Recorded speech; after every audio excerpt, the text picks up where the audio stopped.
Distance nerding.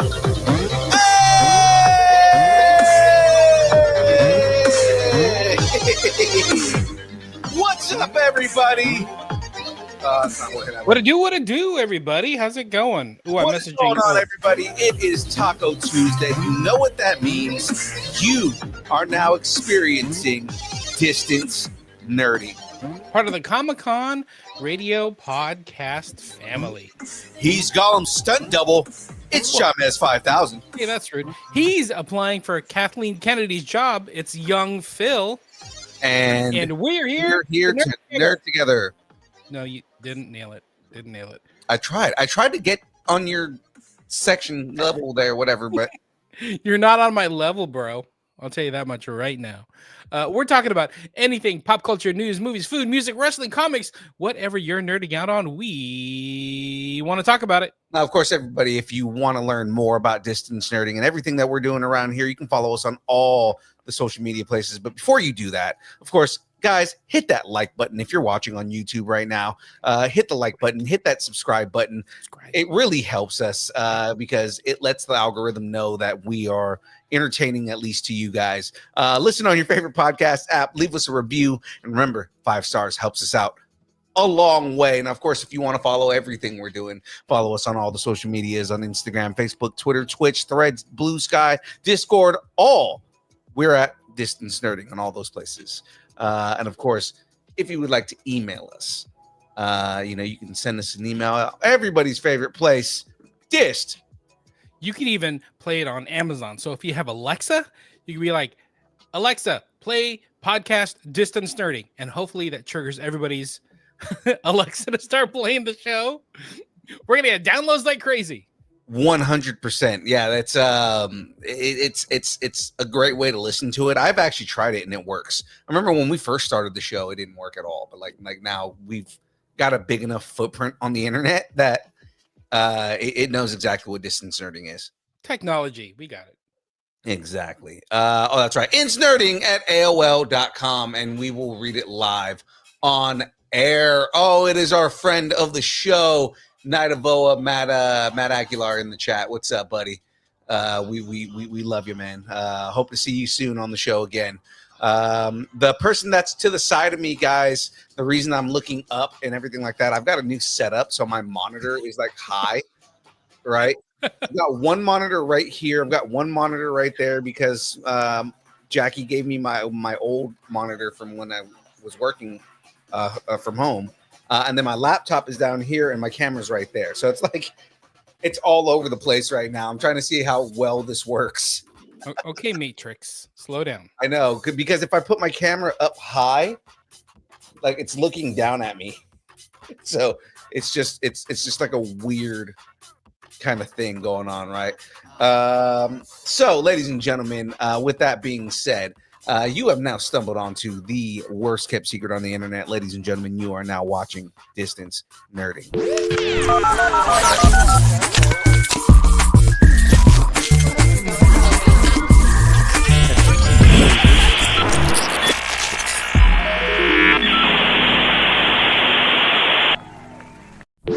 Part of the Comic-Con radio podcast family. Oh, wait. We already did that. Oh, we did. Okay, my bad. My bad. Well, ladies and gentlemen, let's talk about it. This week on deck, we've got the Geekend Update.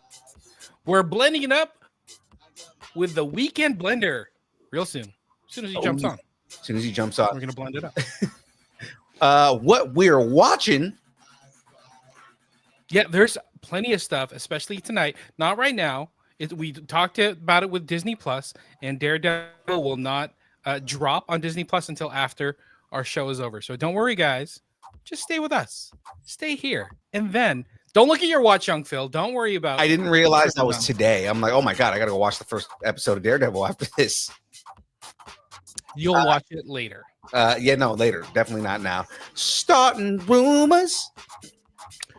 Are we getting a James Gunn cut of the Snyder cut?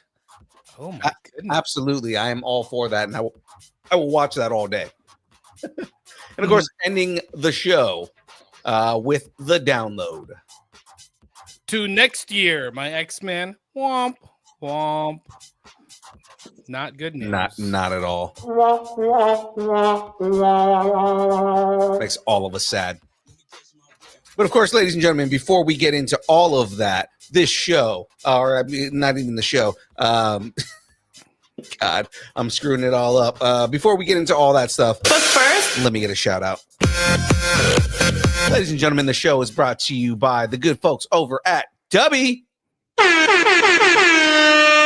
That's right. Dubby is a brand of energy drinks created to help focus, concentration, reaction time with no jitters or crash. Dubby contains no maltodextrin, no sugars, no fillers, no artificial colors or dyes. Find out more about Dubby at www.dubby.gg. Use the code NERDING10 and get 10% off your order. Guys, it's really delicious. I know I'm still saying the 20%. It's really good. They just came out with 2 new flavors this week.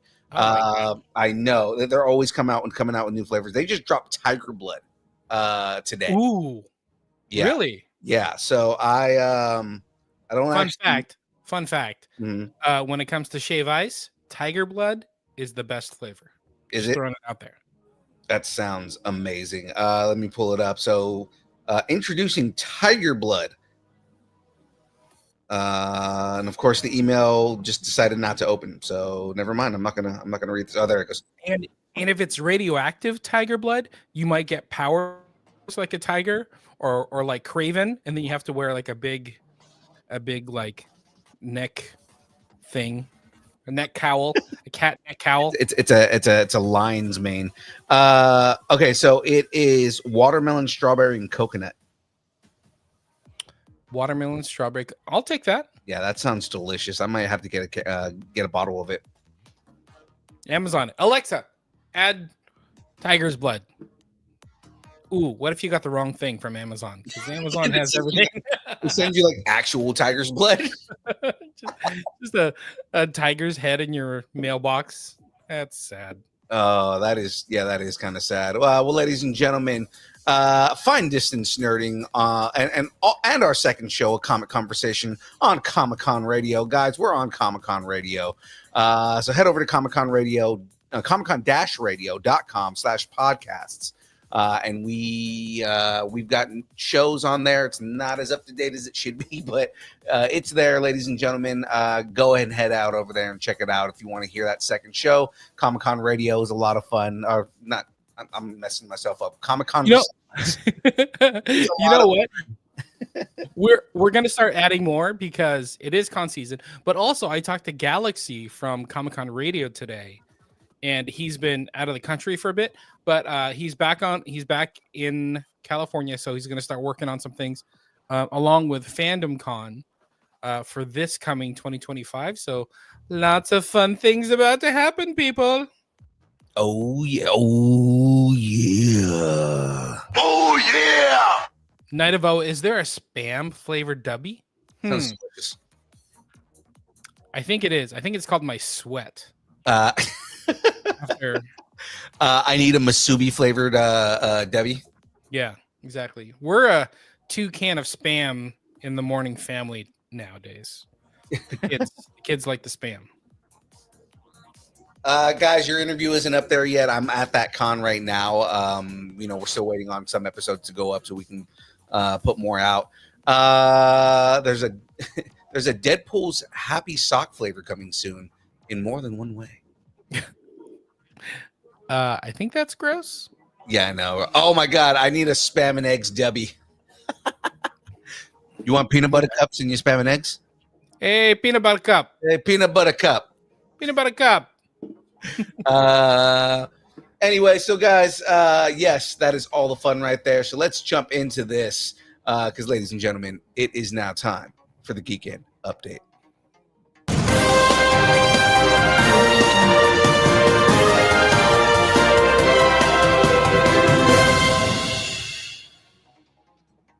Are we going to talk Weekend Blender? I guess we can talk Weekend Blender, and then hopefully Pete will jump in soon, wherever he is.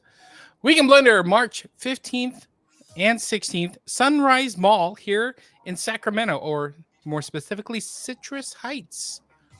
We got too many little towns here in Sacramento. I know. There's just like a whole bunch of different ones. Just say it's Sacramento. It's Sunrise Mall. That's fine. Just say it's at the mall. Fine. At the mall. It's free. It's family friendly. There's going to be tons of vendors, a bunch of our friends, cosplay contests. Sandra, I know there's going to be a Tim Burton cosplay meetup. You should really find out when that is. Do your job, Sandra. Cosplay contest, special guests, and I hear Cindy Rue is going to be heading that up. And more, friends of the show. Yes, that's my next line. Friends of the show. Project Wish Upon a Star is going to be there, all the way from Fresno in LA. So good for them. Happy to see them. Kyber Cave, our good friend Van will be there. They just had Adasa on Kyber Cave, right? Rattle this weekend. They'll be there. Hawk and Lightsabers. DeLong Fam Cosplay. Huh. I know them. The name sounds familiar. Yeah, they're super famous. Oh, they're in the chat. That's what it is. Cindy Rue Cosplay, our good friend Cindy Rue Cosplay will be there. She'll be hosting some of the There's like multiple cosplay contests or something. There's all kinds of stuff going on.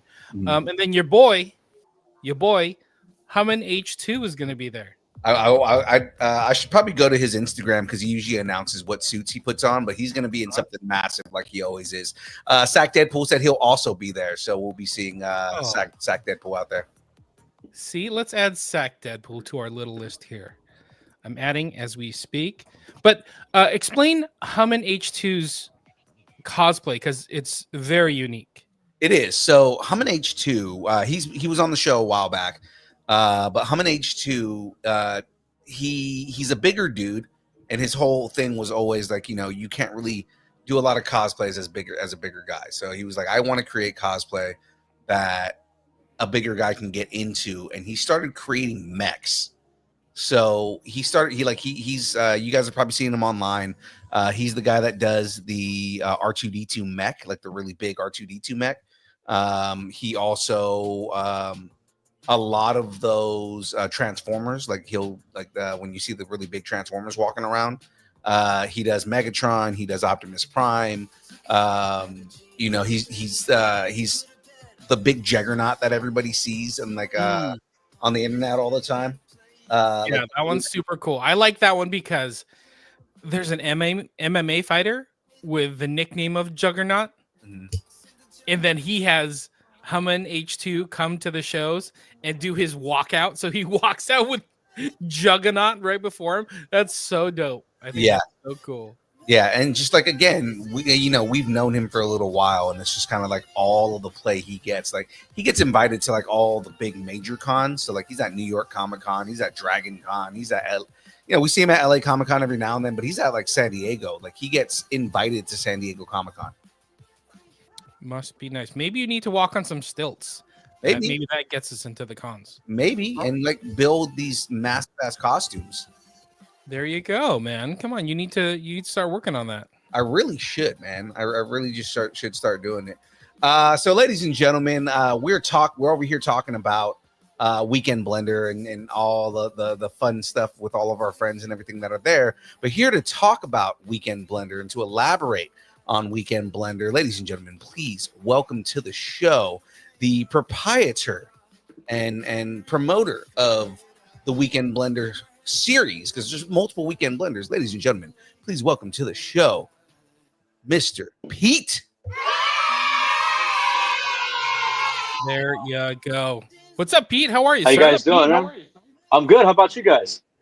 We're good. We were just talking about Weekend Blender. You got perfect timing. So we're just talking about it. March 15th, 16th here in Sacramento, Sunrise Mall, technically Citrus Heights. We're talking about all the cool people, all our friends that are going to be there. You'll be there as well. And I love your setup. You always like have this huge like vendor tables. You got like 10 Funko Pops and stuff. It's so cool. But I don't know if we're going to fill 10 this time, but we definitely will have a booth. We're going to be there as well, set up, promoting the Time Machine, promoting the shows that we got coming up, the next couple of Weekend Blenders in our hometown in April. And then we're back to Tracy in June. And then Omega Con is our second, and that's in Madera, which is 20 minutes north of Fresno, coming back from you guys at the Madera Fairgrounds. That's May 10th. So, yeah, I'm excited to talk about whatever it is you guys want to talk about. I'm good. That's awesome. Appreciate you having me here. Absolutely. Yeah, We're super excited. Well, we talked about Weekend Blender here in Sacramento, the 15th and 16th this month. We'll get back to that and more about it. But let's kind of rewind. Let's get in the time machine, since you said it, and go back to how this all began. Did it begin with your store time machine, or did Weekend Blender come before? So my original business is called Diehards with a Z and Son. Mm-hmm. Basically, I had a collectible store in 2007. It took me 10 years to get to that from 97. We started booking little events in front of our store in 2007 where we worked with bands and local bands, and we did like little music shows and, you know, like a toy drive or a blanket drive, food drive for the Pavarillo House, you know, for the needy here in town. The store didn't last long. We got broken into, but that was okay because outside of that, a year later, Die Hard's music came out of that, which I started doing a lot of band promoting and booking in our town. And I got as far as Hollister with a friend I had helping me out at that time, and she got me into that town. We booked a little bit of reggae. We booked some heavy metal, a lot of heavy metal, a lot of rock, some tribute bands. We've done some acoustic sets, some alternative stuff. We were just promoting and booking, man. And after I didn't have the store anymore, I still was trying to get into the event circuit. And in 2000, so that was in 2008 and 2009. I started with our hometown Fresno Clovis area, the Clovis Mall, which we currently have the time machine at now the last 2 years. We started building a show here. And I'm going to be honest, I was trying to build a show. I just didn't know where it was going to go. So it went through 3 name changes and about 4 phases. And in 2016, it started to get a Comic-Con vibe when I started to bring out cosplayers. And I had a couple that year. And then I started to get, because I sold collectibles, I'd set up a booth as well. And then I started to get more toy comic book vendors without abandoning the original vendors I had that maybe was like Tupperware, women's products, jewelry, you know, handmade goods, crafts. And then we started to add that toy and collectible aspect on top of that. And it just took off from 2016 to 2025. So it's our 16th year that it's been built in our hometown. And then the last over 2 years, we started working with Tracy first, and then Citrus Heights that had the same general manager who liked what we were doing in Tracy. And he's like, you need to bring this to Citrus Heights. And I said, okay, I'm in, I'll do it. I'm like, I have no idea how I'm going to do it. I don't know. I know a few people out that way, but not very many. And, you know, it was a challenge at first, but I was up for it. So we don't know what the future of Citrus Heights is right now. There could be some changes this year, but we know we're still solid with Tracy. And these malls are owned by the same landlords that are out of state in the mall that I'm in. So that's why I'm in that same mall circuit. Gotcha. So yeah, so the Weekend Blender, we have our own tag on that, and it says it's not your typical Comic-Con because it's just not. It's in a mall atmosphere, but it's not dominated by sports cards, anime, comic books. It's not dominated by one thing, but it's kind of got a mixture of everything from grandparents to the kids that are like 3 years old that know who Spider-Man is. Right. And it's a free event. Yep. That's what's awesome about it. You get to go to the mall and walk around. So this is what I did. This was my hook because I got the wife and I got 3 kids and I'm like, oh, let's go to the mall. They're like, oh, you're going to take us shopping? I'm like, yes, but I'm really going to the Weekend Blender. Meeting you. I met up with Project Wish Upon a Star. I met, who else was there? Cindy Rue was there. Who was it? Nick Palma? We had Nick Palma. Yeah. Michelangelo from Secret of the Ooze. He was in part 2. Super cool. And he's actually going to be, we just added him to come back. He'll be there with us next weekend. Nice. So he'll be back. Yeah. Super cool dude.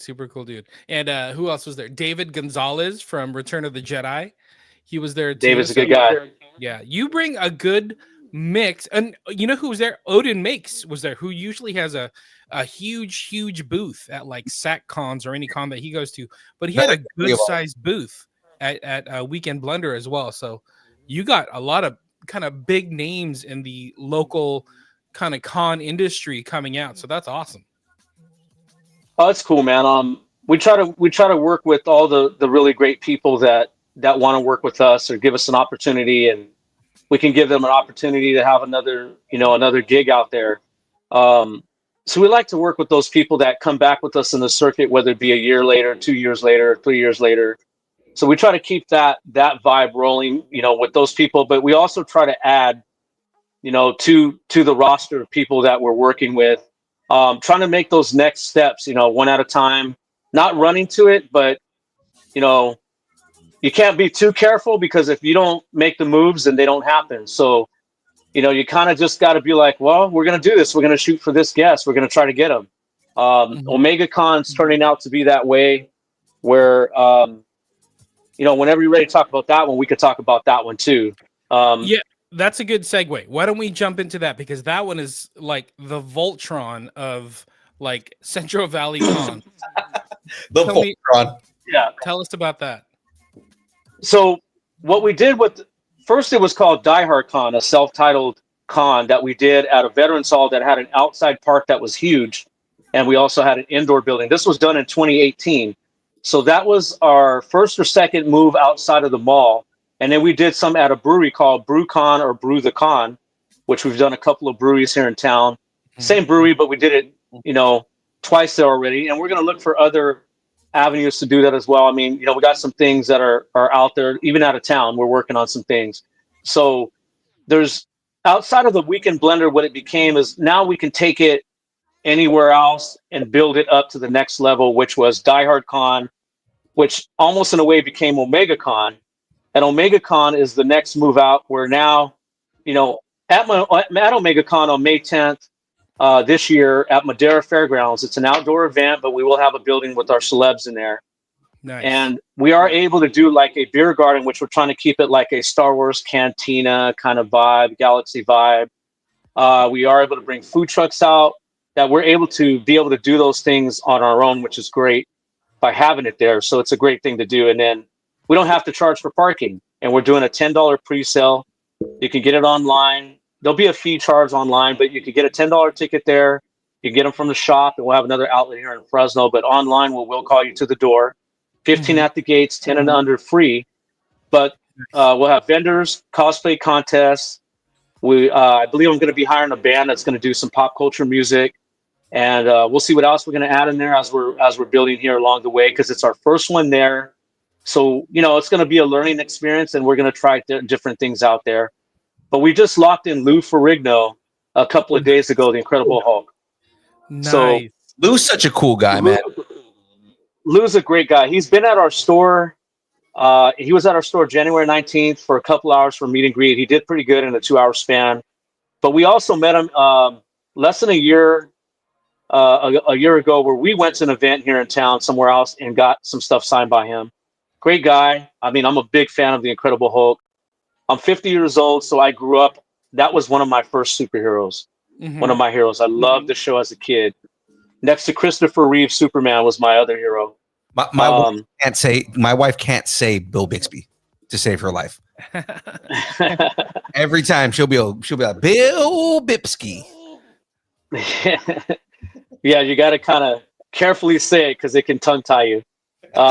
We locked in Lou Ferrigno, and then we got Najee Jeter, who was Miles Morales from the video game, Right. and some Spider-Man animated series as Miles as well. So we got him coming down. We got John Morris, the voice of Andy from Toy Story, coming. Oh, and nice. they just came out. I believe they came out with an Andy Pop, so that's going to be great for collectors. Oh, nice. And then I believe his name is John St. John. We got to make the flyer and announce him immediately. He was Fat the Cat and Omega and Sonic the Hedgehog.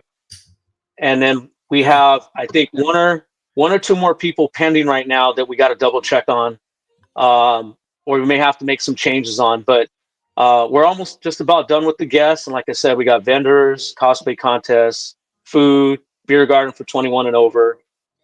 Just a fun event, dude. We got some vehicles coming out, that'll be like in the cosplay theme as well. So a Firefly truck. I think we're going to have our Ghostbusters 559 buddies out there. And I have a friend, she's also working on a couple other decorated vehicles to bring out. So this will be like our launch and our test run at a new venue. So we're only hoping to build it and to make it Omega and keep it to its name as we take one step at a time with it. That's awesome. That's awesome. You know, that area kind of needs it. Wasn't there? There was California Republic Comic-Con back in the day that was in that like Merced area, and then they where they moved to like I think it Reno. went out of state. Reno. Yeah, it went out of state because my buddy Darren from Project Wish Upon a Star is friends with them and would do that event. So I don't know if they're still doing it, but I know that it was moved out of Merced. So I never got to make it because of the scheduling. I was hoping one day to catch it as a vendor. I couldn't make some of those weekends are hard to get off for me, and I juggle around to get out there to be a vendor still. But we have the store now, so I'm still out there on the road as much as I possibly can be. But you know, as long as the store's covered and we're good, then I'm out there promoting. I set up a booth, and you know, the main thing is get out there, network, get some flyers in the hands of the people, try to get them to different events that we put on. You know, meet new vendors, find product out there, and if we could sell anything, great. But we use it as a whole, all about around experience when we're out there on the road, just to really get out there, network, and promote. Yeah, yeah, and I think it really helps to be in a mall. I remember, I think it was 5 years ago now. We had a buddy that just moved to Clovis, and he called us on a weekend. I was like, "Hey guys, you guys should come down here. Whatever is going on here at this mall, Weekend Blender is dope. You should check these guys out." I'm like, we know, we've already heard about them. You know, Darren from Project Wish Upon a Star, shout out to him, has talked them up. So everybody who's done work with you has absolutely loved you, Pete. So kudos to you. And thank you, man. Hope you keep growing. Thank you. Keep growing. Absolutely. Thank you, man. I really appreciate that. We just put our heart into it, dude. I mean, it's a free event to the public. Yeah.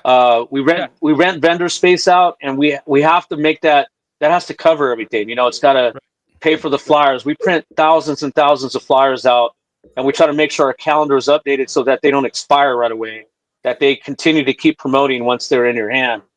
Our current flyer is that way, and that's kind of the direction we go with our promoting now. We just put our love into it, dude. I mean, I love what I do, dude. I mean, I'm a fan, I'm a collector first, and then I'm a vendor, then I'm a store owner, and then I'm an event coordinator. And then in there, I do have a couple of cosplay things. I just don't have the time to do as much as I want. But I'm a big Wolverine fan. So one day I'm going to have this awesome Wolverine suit that I will wear out there, and I can't wait. I got a couple masks made already. I got some claws that are being worked on. Nice. And I know I have a buddy. I know who to go to get the suit done, and it just kind of keeps getting delayed a little bit. Not because of them, but because of me. Done it with my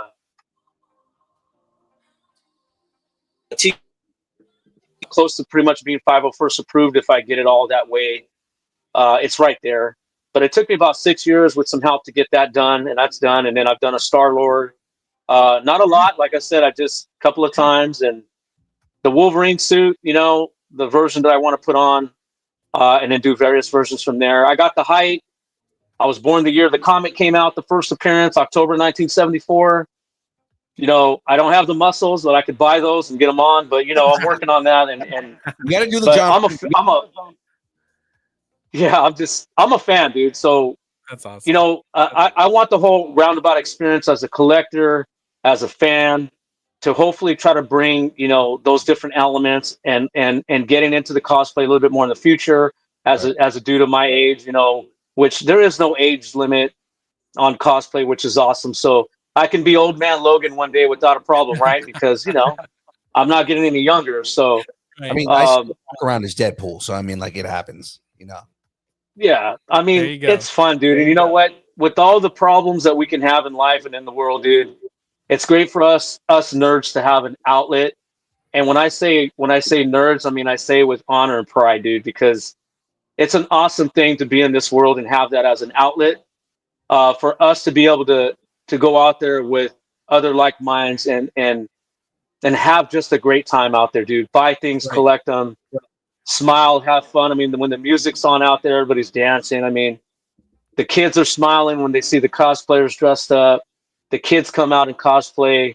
You know, they can win some prizes. I mean, vendors get an opportunity to hopefully make some money to put food on the table. The community gets an event to come out that's free at the mall to come and enjoy, dude. So we want that roundabout experience, and we want to just build from there. No matter where we put the Weekend Blender and Omega Con or Die Hard Con, Brew the Con, wherever we put it, like there's always going to be a place to put it, so it's never limited or held hostage by anything anymore. Like now, I'm not afraid to find a different spot if it requires that. So I'm all in, dude. As long as I can wake up breathing every day to do it, I'm all in to try to put something fun out there through our eyes, through our niche, doing it the way we see it, which is not wrong from the way anybody else sees it and does it. Like kudos to them, you know, hands up to them. Like everybody can bring something different to the community and to the table. It's not like a competition thing, dude. You're serving the community, the nerd community, the geek community. You're serving people and you know, making sure and bringing people together. That's dope. I think that's awesome. What I love about shows like yours, like I was able to just walk up to Nick Palma and wait like a minute or two as he finished up an autograph and just have a conversation with him. Yeah. Like everybody that you bring has been so nice. Like David Gonzalez, super nice and just hung out and chatted. Like I think that you don't get to do that at big, huge cons that you know are filling up auditoriums that you know are trying to make a buck. I love how this is about the community, about the kids, about bringing people together. I love it. So I can't wait. Weekend Blender, March 15th, 16th. You are welcome to come back, promote Omega Con, the other shows that are coming up down in Clovis or wherever it may be. But this has been awesome. Awesome. One more thing I want to add is I am working on our own podcast. Oh. And it's called Superman Shit. So it's coming. It's coming. In the first episode, we'll talk about how my dad made some. My dad's very old school. He's like, "What are you doing? Are you even making money? What are you doing? You know, you're spending all this time doing this. You know, I mean, he means well, dude. I mean, but I still get yelled at like I'm 5 years old. And you know, it's okay, dude. He's here. He's still breathing alive, and I'll take it. It doesn't bother me. But he gave me a great idea, dude. My dad is very like he's a Marine, dude. So he's very like everything has its place, you know. Right. And he doesn't understand the world that I'm in, and it's okay, dude. But he gave me a great name for a podcast years ago, and I finally come to terms that that's going to be the name of it. So Superman Shit is going to be an extension. We're not selling anything on there. We'll talk about a couple of things where they could find us and the things that we do, but it'll be very minimum. It's going to be a lot of the behind the scenes stuff, being an entrepreneur, the people that we've met, people that are doing Superman shit. And I'm on that path to try to do Superman shit because I have a day job. I have a shop. I coordinate my 3 events plus 1 or 2 others, you know, which gives me about 6 to 8 events a year. And I'm a vendor every weekend. I can get away every weekend. Like there's no break, and I'm not even mad about it. And the only thing I am mad about is that why do I have to sleep? You know, why do I got to go to bed? Why do I got to rest? Because I want to keep going. Your dad will understand this, right? And I'm sure you've heard it. You sleep when you're dead. Exactly. And I've said that to everybody. And my nickname is Pete the Die Hard. I'm going to die hard, dude. I already know it. You know, I'm going hard, dude. So Superman shit, we'll talk about a lot of the behind the scenes stuff. The people that I've met, we'll talk about. It'll be a conversation like this, natural, organic, not really scripted, you know, but I'll have some topics, maybe things I can look at on my own personal notes to go off of if I lose track. But it'll be like a Joe Rogan style, meaning that it's just a conversation, organic. Where do we pull inspiration from to do additional stuff from the everyday life that we got to go to? Right. So it's going to talk about a lot of just different behind the scenes, because to keep doing the stuff that even what you guys are doing, you got to be motivated. But motivation only lasts for that day. So you got to be disciplined. You got to be driven. You got to put the work in. You might be tired the next time you do this podcast and be like, shit, we got to get it done. Like, this is what we do. And that's where my mentality is. And that's behind the name. And this is going to be a really, I hope, with my tagline, not your typical Comic-Con, not your typical podcast. So, you know, we're going to Yeah, and I'd love to have you guys back on. The reason why I brought it up, it wasn't for a shameless plug, but was to let you know that But yeah. but I would like to bring you guys back in as a guest so we can cross promote each other. Absolutely. And that, podcasts are a great thing to listen to, like when we are maybe doing some work, or whether it be doing yard work, or maybe you're at home relaxing, you have a moment, or you're outside exercising or working out. It's a cool thing to listen to keep us occupied, but the good stuff that you can put in your head through podcasts like this and the one we're trying to create and the other ones I listen to, where, yes, it could be a form of entertainment, but also it's like food for thought. You know what I mean? Mm-hmm. So reaching through self-minded type of communities and guys like yourself and people like me that are in the things that we do. So I'd love to have you guys on once we're going to start doing some filming this month. The logo is done. We just got to get it digitally colored and transferred that way. And I actually have a theme song that we're making, and I have a buddy that's working on that from scratch, and we're almost there. So, I'd love to have you guys on once we get that dialed in the next couple of months. Yeah, sounds good. We're totally going to be there. Young Phil's having issues, but whatever you need, you're one of those guys that you put positive vibes out there, and that just it. Same with us, and it just kind of fuels us back and forth. So whatever you need, let us know. You want to come on promote, we'll come and promote. If you need help with the podcast or a guest, we got you. You need somebody to brainstorm with you, we're here for you. But we love what you do. Weekend Blenders are amazing. I've been hearing about Weekend Blenders and you for years, and everybody and even people in the chat are talking you up. So it's awesome, man. We appreciate you. Yeah. Thank you so much, man. I just want to end on one more thing, dude. I appreciate all the cosplayers I have out there in Citrus Heights, from Cindy Rue, the DeLong family. I'm not going to remember everybody's name right here on the spot, but all those people that are part of my blenders up in the Bay Area. Cindy Rue helped bring a lot of that community together and I have some great people here in Fresno as well. The Fresno Deadpools, and I had some other people in town. And like I said, I'm not going to remember everybody's name, but I got great people that have been a part of this, and they give their time as cosplay guests or hosts, and all my vendors and my celebs and everybody that's given us the time of day, and the fans that come out and the people that keep coming back, dude. That it's nothing without them, dude. Like everything that we build, I always say, has been built with many hands, and I never forget that. And I'm always grateful and appreciative of all those people and the people that have been a part of my team that have came and went and maybe just passed through. Like, I got love for all of them, dude. Every one of them, even the ones that are not here anymore. Like, everybody has all helped in some way, shape, or form, dude. And I'm just grateful, dude. And I'm appreciative that I get to do this and that people are having a good time, dude. Thank you guys for the compliments. Like, it means a lot, dude. I appreciate it. And we're looking forward to keep going, dude. As long as we can get up and keep going, dude. Like, we're going to keep doing it. So thank you guys for everything. It was a pleasure. I'm honored. Absolutely.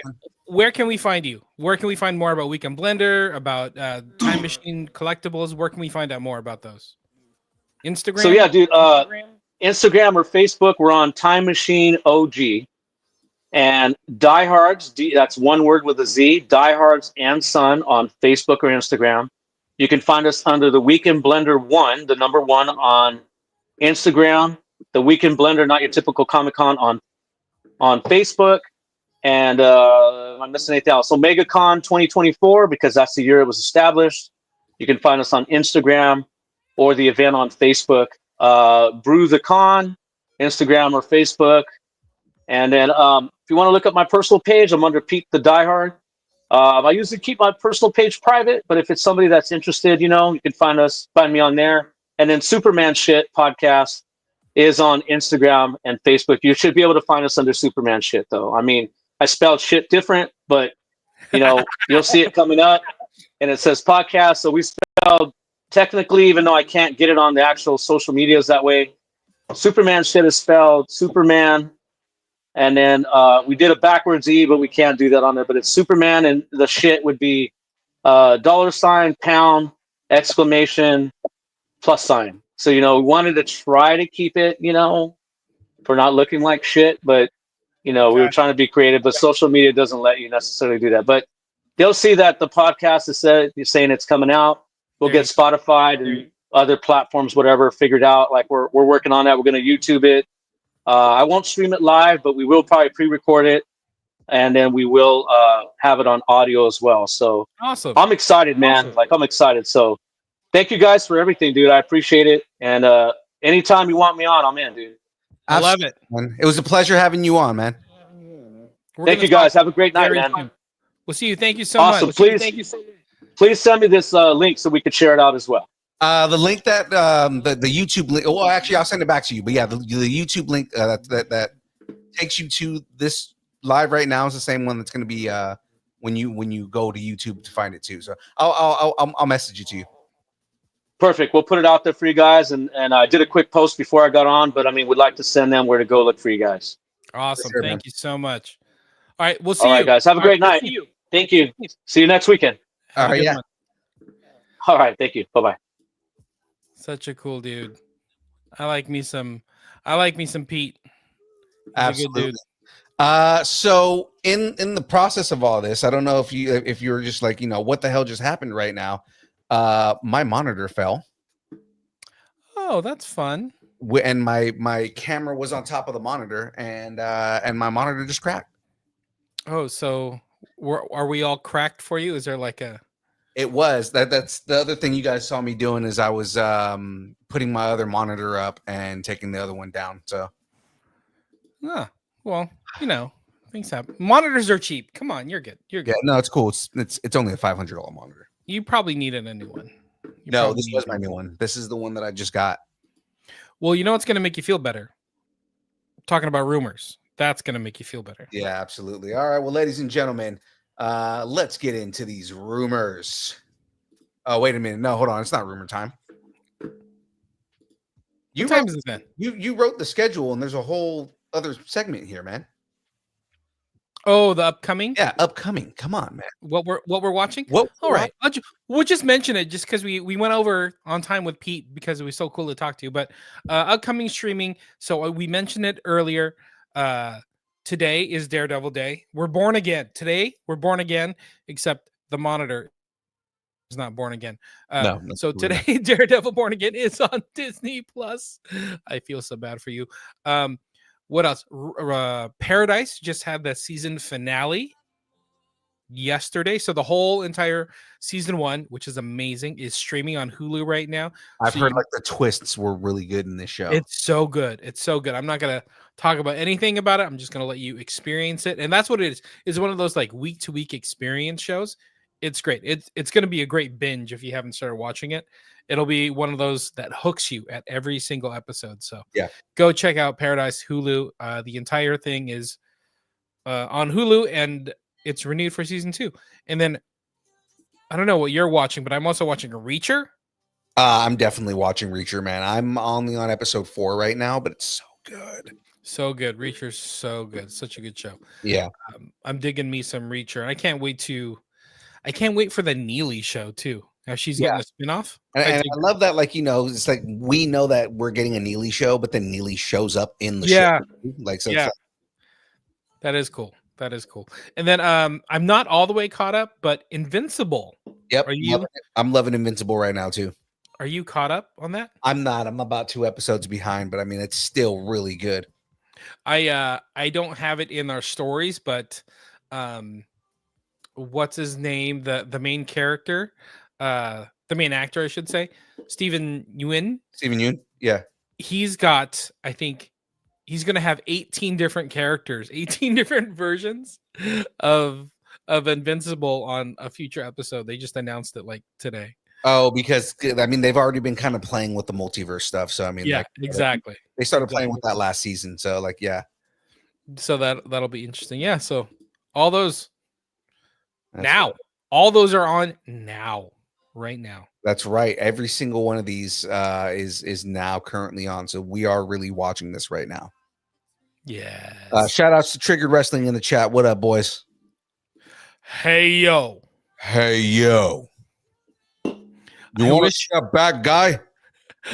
I'm the bad guy. I wish we had some way to give people that John Cena look from the end of Elimination Chamber. That's the best meme I've seen. It's like, like a half angry look, but like also not serious. Yeah. It's so funny. It cracks me up. It cracks me up. By the way, if you're a wrestling fan, go watch or go follow Triggered Wrestling. They're Yes. on like every other day practically because they're covering all the shows and they're live right after the show. So like right after Raw, they're live. Right after Dynamite, they're live. Right after SmackDown, they're live. Right after the PLEs, they're live, and it's a fun chat. There's usually like 15 people in there. We're all nerding out over wrestling stuff. It's a super fun chat. It's a lot, but it's worth it, guys. Yeah, totally good. Totally good. Shout out to them. Shout out to them. Shout out to them. All right, ladies and gentlemen, let's get into the next segment here. It is now time to get banned in Belarus because it's time to start some rumors.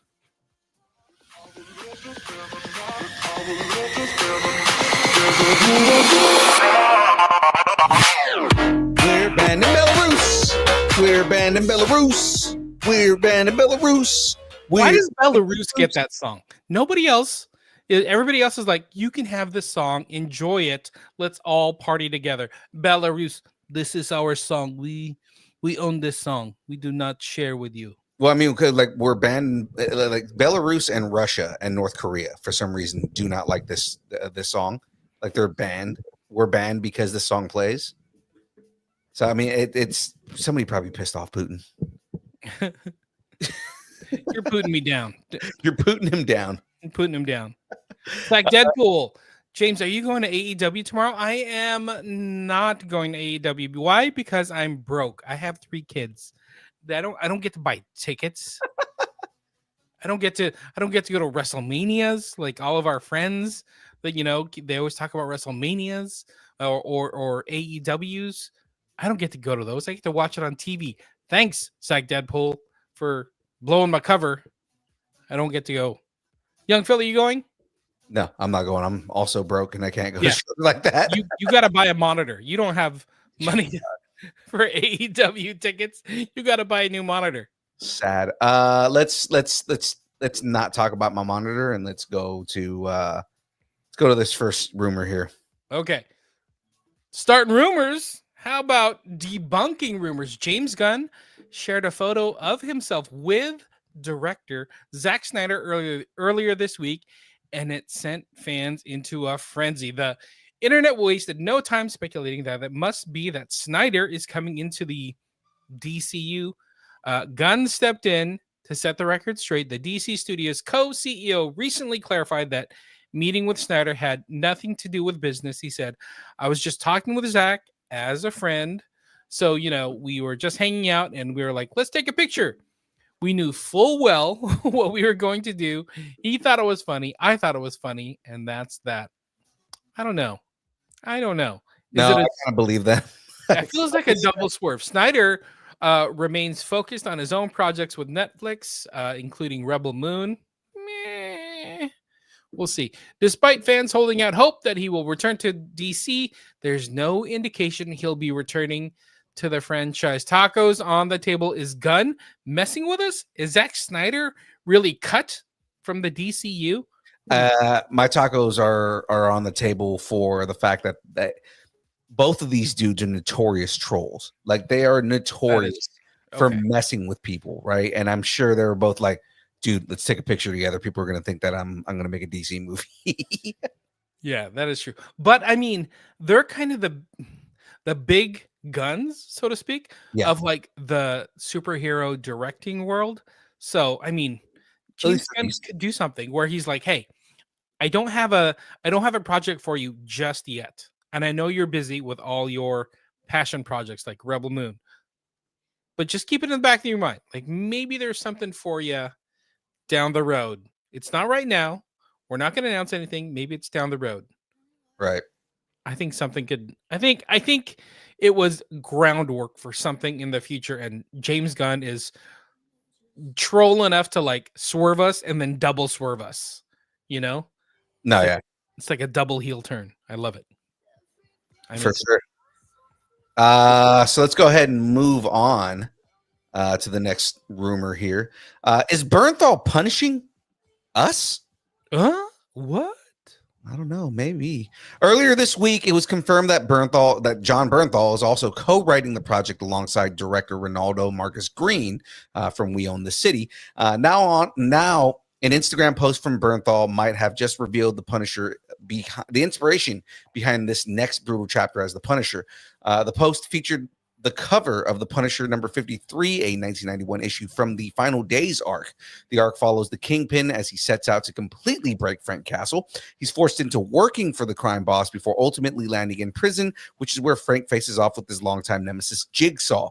Badly wounded and on the run, he's left questioning whether he needs to change in order to survive. You know, that oddly sounded like a synopsis. Rumor synopsis. That's right. Tacos on the table. Are we being punished with this rumors storyline? I think we are, because my tacos are on the table. This is Marvel we're dealing with now. They don't do anything, or they don't just let anybody tweet or post or X. What do you call it? X? You call it Xing? Blurb? I don't know. Blurbing? You're blurbing? Oh, that's awful. They don't let anybody do anything without purpose or just doing it for no reason. So I think they just dropped a little tease and it doesn't ruin anything. And they're like, just do it. Just go ahead. That's fine.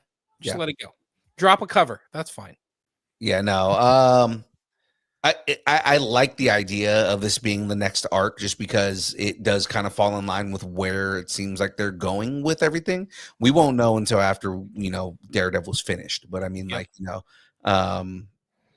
know we know Bernthal is going to be in Daredevil. We know that Kingpin is basically like running everything. And if he's trying to punish the Punisher based on, like a revenge motive from what happened in the Daredevil season 3. Right. And then we already know Jigsaw is kind of in there because we had Jigsaw, he's been kind of back and forth with Jigsaw through the 2 seasons of Punisher. So I feel like this is definitely something that goes down the line, just kind of shows everybody, hey, we're still in the same universe and we're not going anywhere. I totally agree. I think they're going to set up Kingpin as like the Thanos or the big bad of like the street level, Daredevil stuff. Defenders, if we're going to call it Defenders. Yeah, he is. He is the street level Thanos. So it makes sense. Right. All right. I'm in. Tacos, table, done. That we only had 2 rumors. That's right. So, ladies and gentlemen, with all that being said, let's jump into all of the news because we got a good amount of stuff that we need to cover today. Ladies and gentlemen, it is now time for the download.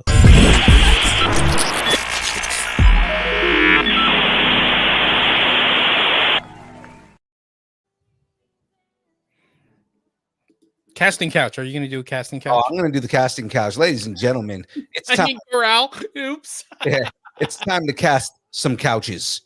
Sorry. Corral. On my mind. Yeah, I know, right? It's time to corral some casts. So let's jump right into this and talk about all the casting stuff happening. So guys, the boys are back together on The Boys. I know everybody's all excited for this. Supernatural's Jared Padalecki and Misha Collins have officially been cast in Prime Video's 5th and final season of The Boys.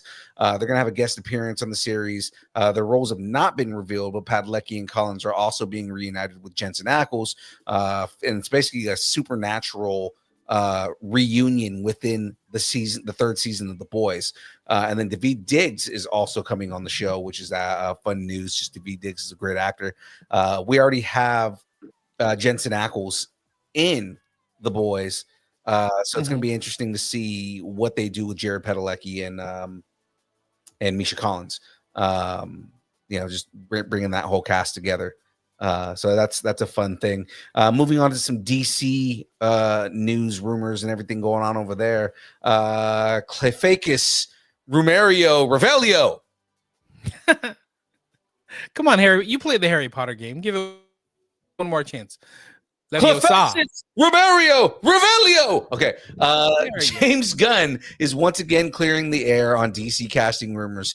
So it was reported recently that everybody thought that Daniel Radcliffe was being considered for Clayface in the upcoming DC EU, the DCU. It's not DCEU anymore, DCU. But Gunn basically shut it down, confirming that no casting has even begun on Clayface. Now we do know the voice of Clayface so far in the DCU because it was official for Creature Commandos. Is that the voice of Clayface was none other than the amazingly talented and just the guy plays everything. Why did I just forget his name? I always forget his name specifically, and it's such an easy name. Hold on. Fucking Steve the Pirate. The character that, or you mean Alan Tudyk. So Alan Tudyk is doing the voice of Clayface in Creature Commandos. So it'd be interesting to see if they just have Alan Tudyk just play Clayface in live action. Right. I mean, considering, I mean, for the most part, we're probably going to see more Clayface as a giant clay monster than him as an actor. Yeah. Which I think doesn't Alan Tudyk play him in what you call it too? In Harley Quinn. I was just thinking of that. I'm like, does he do it in Harley Quinn? Because in Creature Commandos, he does GI Robot. He also no, he doesn't do GI Robot. He does Dr. Phosphorus. Oh, my bad. Yeah. That's who was in my face or in my brain. But yeah, on that's on in everybody's brains. Yeah. That's the guy that's in everybody's brain. Nazis. Yeah. Gunn plays GI Robot. So yeah, the Clayface movie's got a date already. It's supposed to be coming out September 11th, 2026. We'll see what happens with that. As far as Daniel Radcliffe, I mean, that could be fun. I've heard him do an American accent and do well, but I want to see him be like kind of like an over the top character, Yeah, but I mean, it'll be interesting because this is a horror movie. Yeah, like straight up, this is going to be horror. So I don't. Which Radcliffe has done horror. He's done. Yeah, that's true. So I mean, that he's stepped outside his box hard when he got out of Harry Potter. So, which is good. I mean, you kind of want him to spread out like that and open up the range. So speaking of hard, I mean, there were horses involved. It was a weird time for Harry Potter. Absolutely. Now the last little rumor kind of thing I've got going on. Zoinks! The jig is up, Kingpin. Matthew Lillard of Scooby-Doo and Scream and SLC Punk fame is stepping into the Marvel Cinematic Universe as he officially joins the cast of Daredevil Born Again 2. So that is official. We know that Matthew Lillard's coming in. It's going to be an interesting to see who he plays, whether he is just a kind of like side or made up character or if he's a character from the comic books, and that Matthew Lillard's kind of a comic book nerd, so I mean, I'd like to see. I'm sure he'd want to play something that wasn't just like a throwaway character. He's kind of making a resurgence. Didn't they announce him for the next Scream movie somehow? Yeah, so he is back in the next Scream movie. Yeah, good for him. Good for him. So we may find out tonight what he's in or who he's playing. True. It's true. I mean, a lot of times Disney will do those announcements like prior to the first episode because like, oh yeah, Matthew Lillard is going to be in the first episode. We should probably, but yeah, so that is it for casting rumors. So let's go ahead and move on here. We're gonna get into some sad news. We kind of bunch up all the news, but we have had a lot of sad news this week. So, ladies and gentlemen, please give a moment of silence. Because we're going to do some in memoriam. Okay.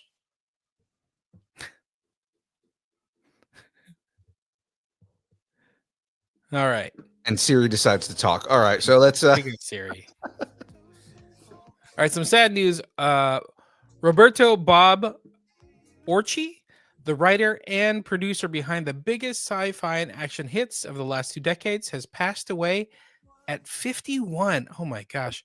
Orci co-wrote and produced the 2009 Star Trek reboot and the sequels, Transformers Revenge.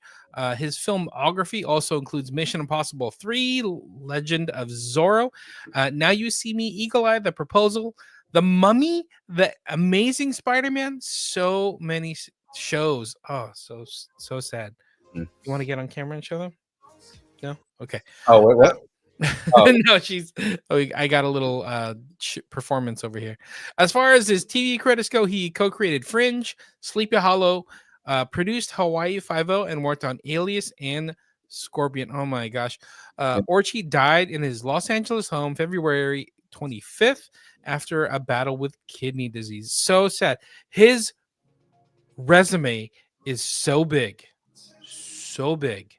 Yeah. It's so sad that he's worked on so many different things, man. It's crazy. Like, you know, the amount of work that he went into, what, like, love him or hate him, love the work he did or hate the work he did. He worked on a lot of massive franchises, you know. So it's like, it's sad to hear someone so young going. And I mean, you know, it's only going to get worse with the next story. But I mean, like, you know, I know. Speaking of young, we got more sad news. Actress Michelle Trachtenberg passed away at the age of 39.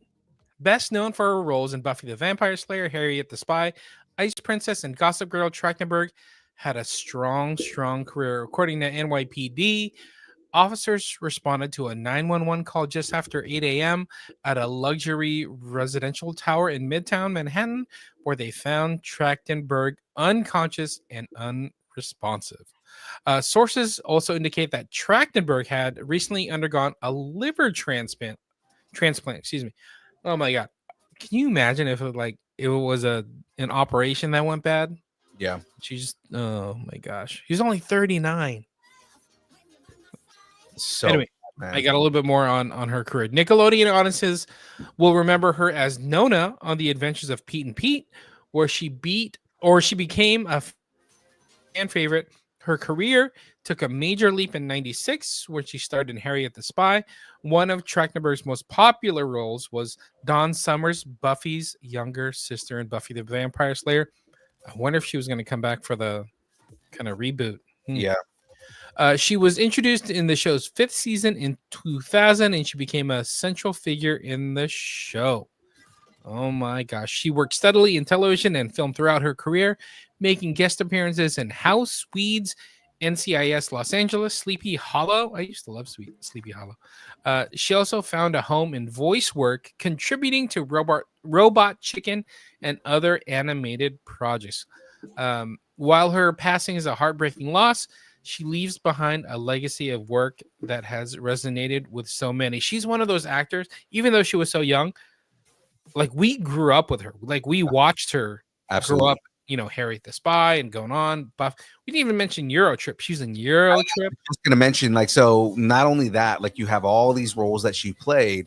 Eurotrip, you know, she had you know, she's a starring role in Eurotrip, and she's like, you know, the kind of goofy younger sister that ends up being the hot sister, you know, like in that movie.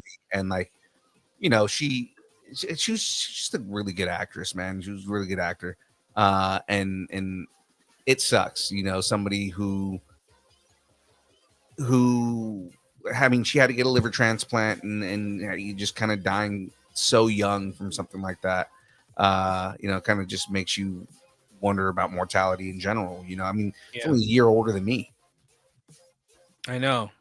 It's crazy, huh, to think about. Yeah.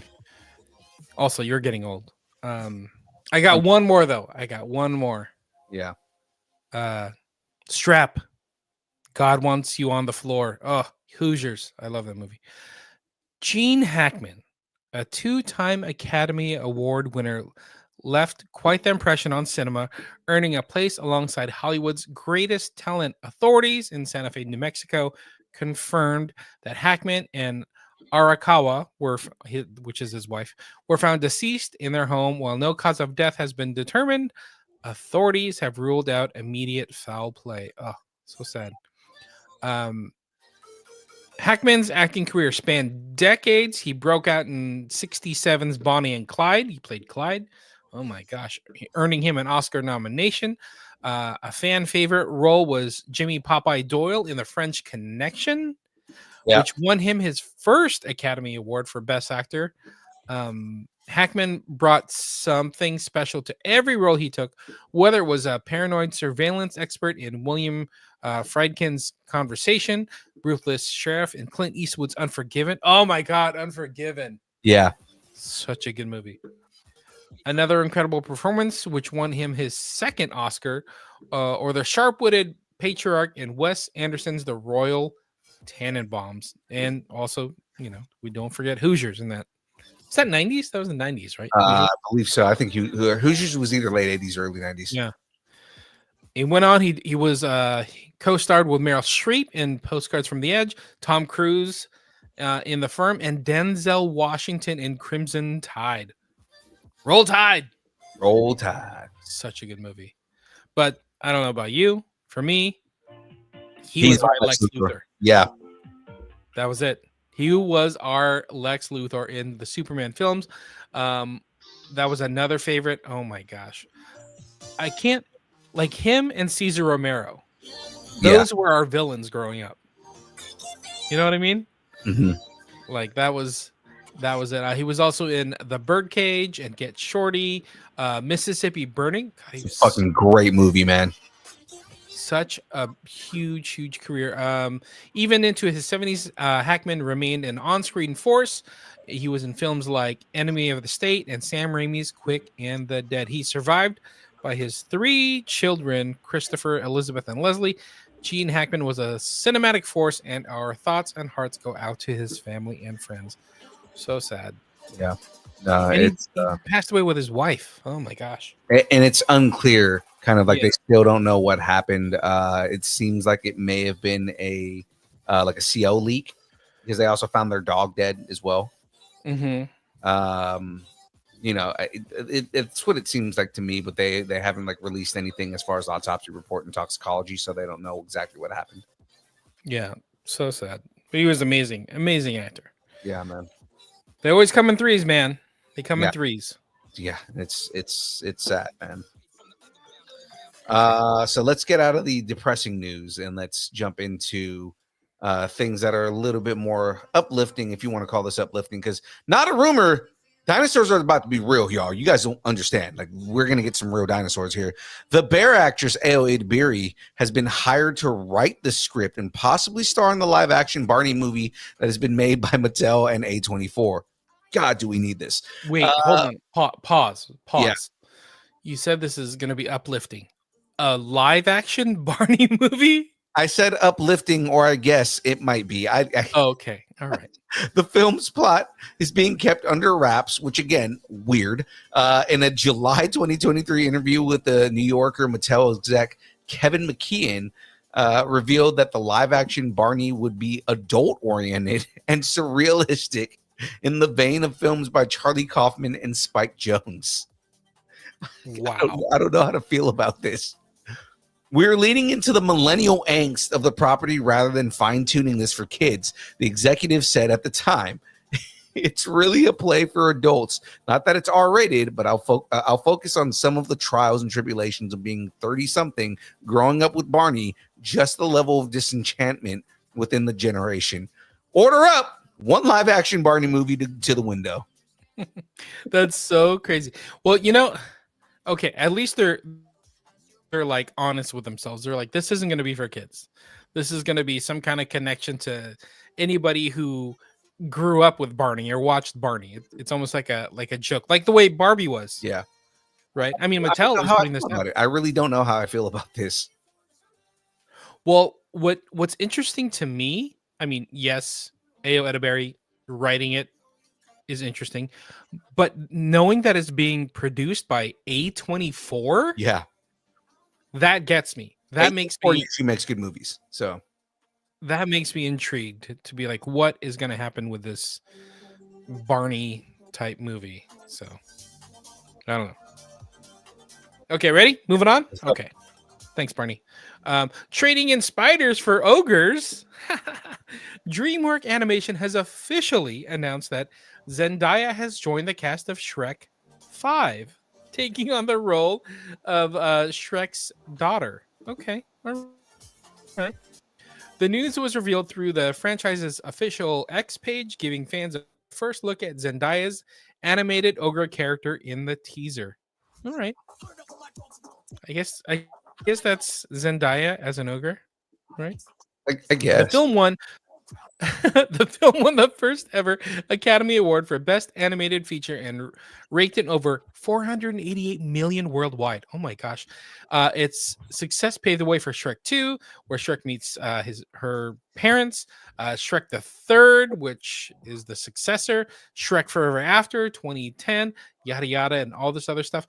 Together, the four films have grossed more than $2.9 billion. This is a huge franchise. Funny, yeah. That is huge. 2.9 billion. I had no idea. Shrek was that big. Yeah. Plot details remain under wraps. The return of Eddie Murphy as Donkey has also been confirmed. Which we also know that he has donkey dragon kids. So I'm imagining what like those donkey dragon kids as like, you know, like teenagers. Oh, that is true. The film is peeling back the layers like an onion. Onions have layers. Into theaters on December 23rd, 2026. What's funny is the amount of like vitriol the internet is giving it. Like, oh my god, they destroyed it. And it's like, no, they updated the animation. Like that's all it is. It's just it's newer, more up to date animation. They look exactly the same. I don't know what people are complaining about. Yeah, I don't understand it either. That'll do, Donkey. That'll do. Donkey.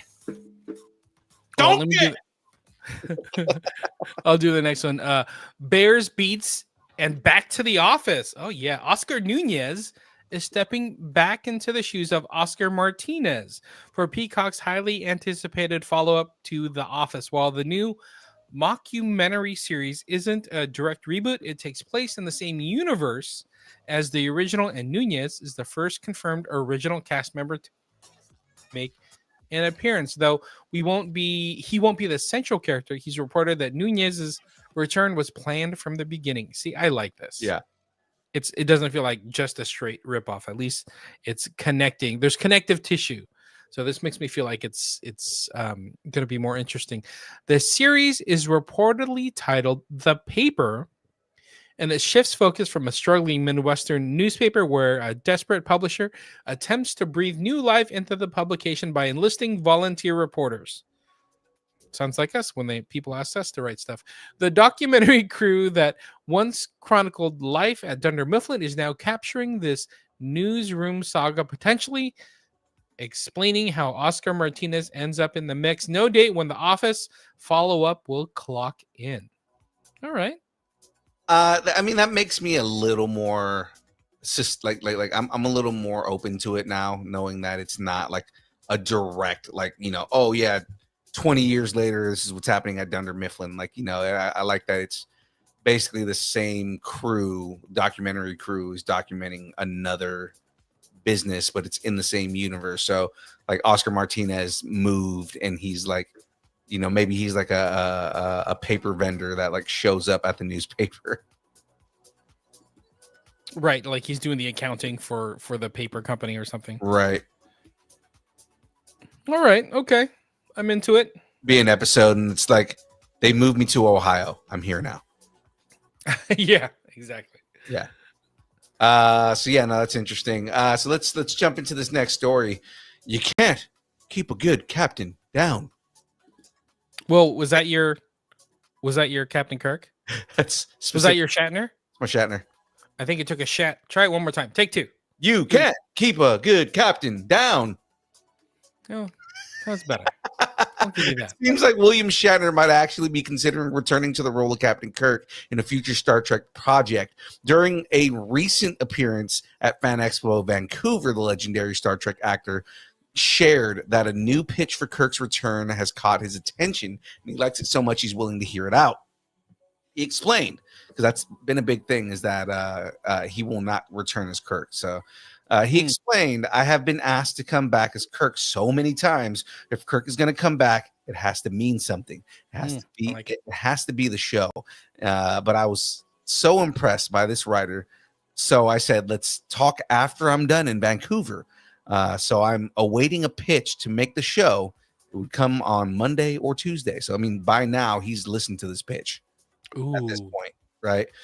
A few days after his fan expo remarks, Shatner took to X to tease the situation further, writing, I've been approached to resurrect Kirk. It's all still up in the air. Or is it buried under some rocks? Whichever the case, I'm waiting to hear what the folks at Paramount have to say. So will William Shatner sit in the captain's chair and come back one more time? You can't keep a good captain down. You can't keep a good captain. We need the cadence of Kirk back. It does feel a little like it's Trump doing Captain Kirk. It's good. I invented Star Trek. Okay. The Trek wouldn't exist without me. Elon said he's going to build me an Enterprise. Okay. All right. Oh, God. All right. All right. Who's doing the next Federation? Okay, all right, okay, let's go. Let's move on. Okay, I'll do the story, but you do the intro. VFX planning habitus. See, you got that. I like that. That was good. Originally slated for December 2026, Lord of the Rings: The Hunt for Gollum has been pushed back a full year. The delay comes down to extensive planning and visual effects work needed to bring the project to life. Circus explained at Fan Expo Vancouver 2020. Fan Expo Vancouver is where was that? We are right at the beginning of the writing process. We will be prepping later this year. Prep takes a good chunk of time, 6 or 7 months, and then we will be shooting next year. So it's back into the 2027 December release date. Andy Serkis confirmed that the film is now eyeing December 2027. All right. Interesting. I guess hobbits live forever or something. I guess so. I mean, it getting pushed back makes sense. The thing is, you know, if it's VFX that's causing a problem, then I can kind of see them pushing it back. I would prefer that they push it back and make it look good than just, you know, put something out there that's just, you know, it's not up to snuff and doesn't look good. You know what I mean? Like if you look like you're taking a step back with Gollum, then why? Yeah, it feels a little odd to have it this late in the game, I guess, where he's like, oh, we're just getting to it now. Like we're just starting the writing process. Didn't you announce this like a year ago? What's happening here? Yeah, it's just kind of like weird and everything on that. I mean, they announced this at LA Comic-Con, didn't they? Did they? I think they did. I want not this last one, but the year before, right? Yeah, we were there. Yeah, it was the year before. Yeah, not the one I was at, but the one before that. Yeah, 2023. Yeah, because they announced that while we were there. It was kind of a big deal. Oh, okay, I get it. You're a big deal. I understand it. I am a big deal. We know this. All right. Well, let's move on here. The lasso of truth, the lasso of money.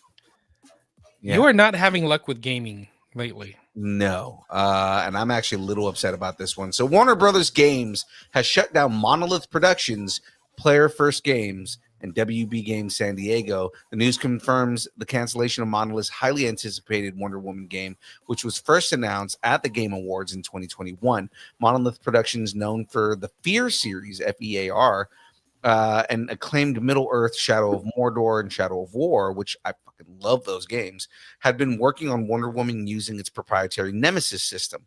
Unfortunately, Monolith wasn't the only casualty. Player First Games, the studio behind Multiverses, also shut down despite Warner Brothers previous stating that the game would relaunch in 2024 after an extended hiatus. Warner Brothers Games San Diego, a support team within the company, has also been disbanded. So Warner Brothers Games claims it will focus more on its core franchises, including DC, Game of Thrones, Harry Potter, and Mortal Kombat, which doesn't make any sense that they like got rid of Monolith and saying we're going to focus on DC. Let's get rid of this Wonder Woman game that looked so fucking dope. I didn't realize it. So that's 3 different companies? Yeah, they X'd 3 different companies. They put the X. Wow. 3 different gaming. So Monolith Production, Player First Games, and WB Games San Diego. Wow. I didn't realize that. Which is dumb because, again, Monolith created the Nemesis system. That's if you remember when I was playing Shadow of Mordor and Shadow of War. Yeah. You know, that's the whole system where the whole game just like, you know, everybody just kind of fights and gangs up on you. Give me one second. That's what it runs on. Oh, that's crazy. I really enjoyed that too. The Shadow of Mordor. I like that game. I thought it felt different than the other first person games that you were playing. Like, I think I was watching the Assassin's Creed one and the what's the Jedi one? Jedi Order, one with Cal Kestis.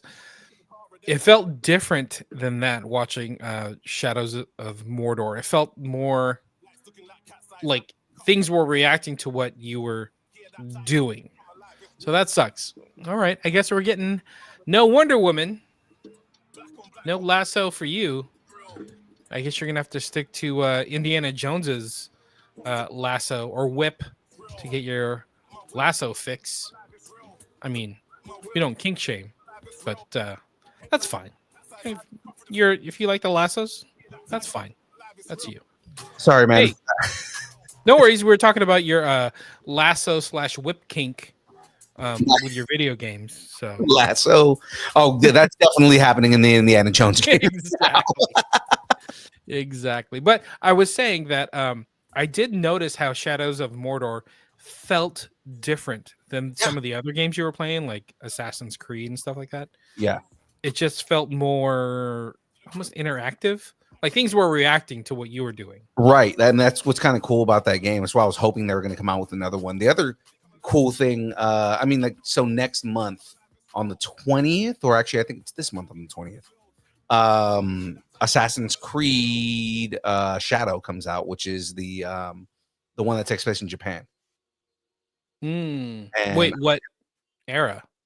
Yasuke's in it, so I mean, you know, the Black Samurai. Oh, okay. So like you actually get to play as Yasuke, so I think it's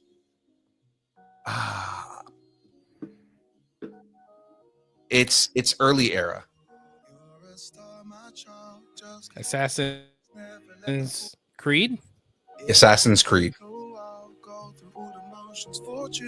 I'm looking it up as we speak. 1500s. Yeah. So about that, because like I said, Yasuke is a playable character, and he's like full on samurai. Oh, okay. Sewong just did it. It's the pre-Meiji period. We're talking more the feudal Japan of 1579 during the Azuchi Momoyama period, Sewong. So let's be a little bit more specific. It's the final stage of the Sengoku period, please. Which actually, I mean, this would be around the same time that Tsushima is happening, like the Ghost of Tsushima game. I love Tsushima. But one of the there's two characters that you're jumping between. One of them is a ninja, the other one is Yasuke, and he's the samurai character. So it's kind of cool. It's funny because it's always funny when you see people who don't know how to pronounce Japanese names. Because I saw a video earlier today, like, you know how people like in advertising now they'll do like, oh yeah, here's an influencer talking about it. Right. There was an influencer going, oh yeah, and you get to play as Yasuke, and it's like, no, Yasuke. The U is silent, bro. It's like Asuka, you know, like it's not Yasuke, it's Yasuke. Yeah. Asuka's a tough one because it's definitely not spelled that way. Phonetically, it's definitely different. But it's, I mean, the same thing. Almost any Japanese name, like if it has a U in it, a lot of if it's a US, a lot of times the U is silent. Ah, look at you. Yeah, same thing. Like so like Asuka, same thing with Shinsuke Nakamura. Yeah, Shinsuke is another one. Yeah, Shinsuke's name, there's a U in there, and it's technically, if you pronounce it like Western, it's Shinusuke, Ah, right? But it's so would it be Funake as well, or just Funaki? I think it actually is Funaki because it's the way that the U goes in. Because I think it's the what letter comes like comes before the U. I think the F usually comes before the U when I Gotcha. say things. Yeah. Okay, Sack Deadpool. Does Shogun take place around the same time or later? No, it's later. Good question. The yeah, FX series Shogun takes place in Japan in 1600, so right around the same time period. It was the end of the Sengoku period. Yeah, is what it says. But it's definitely after, just because after. Yasuke did come to Japan as a Portuguese slave, so I guess it would be sometime around the same time. Yeah, a few decades apart, but same era, Right. So let's go ahead and move on here. Oh yeah, this is also mine. I'm actually definitely want to talk about this one. In brightest day, in blackest night, we have the first look at lanterns, but they're not in tights. DC Studios has offered the first look at the upcoming series Lanterns, and it features Kyle Chandler and Aaron Pierre as Hal Jordan and Jon Stewart. They aren't in their Green Lantern uniforms, but you can see a green ring on Chandler's finger, which makes it even more excited. So let those who worship evils. Oh no, wait, James, you start this one. Let those who worship evil's mitopsis beware my power. Green Lantern's light synopsis. Let those who worship evil's mitopsis beware my power. Green Lantern's light synopsis. The series follows the new recruit Jon Stewart and Lantern legend Hal Jordan, two intergalactic space cops, drawn into a dark Earth-based mystery as they investigate a murder in America's heartland. The release date for Lanterns has not yet seen the light of day, but hopefully we get that information soon. You know what's I like it. Crazy about this is, I was talking about this a while back. Aaron Pierre, his eyes are fucking like mesmerizing, and they are gray and green. So like Jon Stewart's eyes are also supposed to be green. So this is like a perfect casting. Oh yeah, that is true. That is true. Yeah. I really liked him in Rebel Ridge. It was so good, dude. And I went and rewatched that, or I went and watched that movie because it was on that list of movies I needed to watch. Mhm. Dude, it was not what I was expecting. It was really good. Look at you making a list of things you should watch and following through. That is excellent. Shadu, what do you think of that? Oh, Shadu, not Shadu. watching movies. You better be watching a goddamn movie right now, Shadu. I know, right? It better be from the 80s. It better be some old movie you've never seen that needs to be on your list. So I'll say this. These are the movies that I still need to watch on that list. Nosferatu, Wicked, My Old Ass, 4:30 Movie, Gladiator 2, Alien Romulus, Sonic 3, The Crow, Borderlands, Hellboy the Crooked Man, Ministry of Ungentlemanly Warfare, The Wild Robot. I actually watched this one, so let me take that off the list. Quiet Place, Day One. Wait, did you watch The Wild Robot? No, Inside Out 2. Oh, okay. Quiet Place, Day One, and then I have a couple of movies that I've added on here that I just need to watch. The Brutalist, because friend of the show, Curtis Corona, like had nothing but good things to say about this movie. Whatever, that guy. You got to listen to that guy. I mean, just everything that he talked about, it just seems great. Oh my God, Curtis Corona. Oh my God, he's so cool. You know what though? I will say this: he's in that new movie with who was it? Millie Bobby Brown, Electric State. Yeah. Chris Pratt, he worked on that, and it's a Russo brothers movie. So I'm like, God damn it! He Now said I gotta like another. I gotta like another Curtis Corona project. Damn it! he said he wasn't too excited about it. He said it was just meh. But I mean, like I'm still gonna watch it just to kind of be like, really, you didn't like that movie? It was pretty good. Yeah. Or it's like, okay, I understand why you didn't like it. You know. Exactly. But moving away from Green Lantern news, let's jump into these big stories that we got going on here. There we go. The show was almost there. The show was almost there.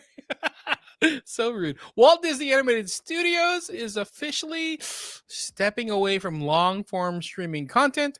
One of the casualties is the new Tiana show that was going to be on Disney Plus.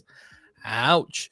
The Princess and the Frog's beloved character in a new musical adventure is no more. So I guess she was getting her own series, but Disney is definitely like, we got to put stuff out in theaters, and we're not going to do as many shows anymore. So Tiana was announced in 2020, and it was set to feature Anika Noni Rose to reprise her role.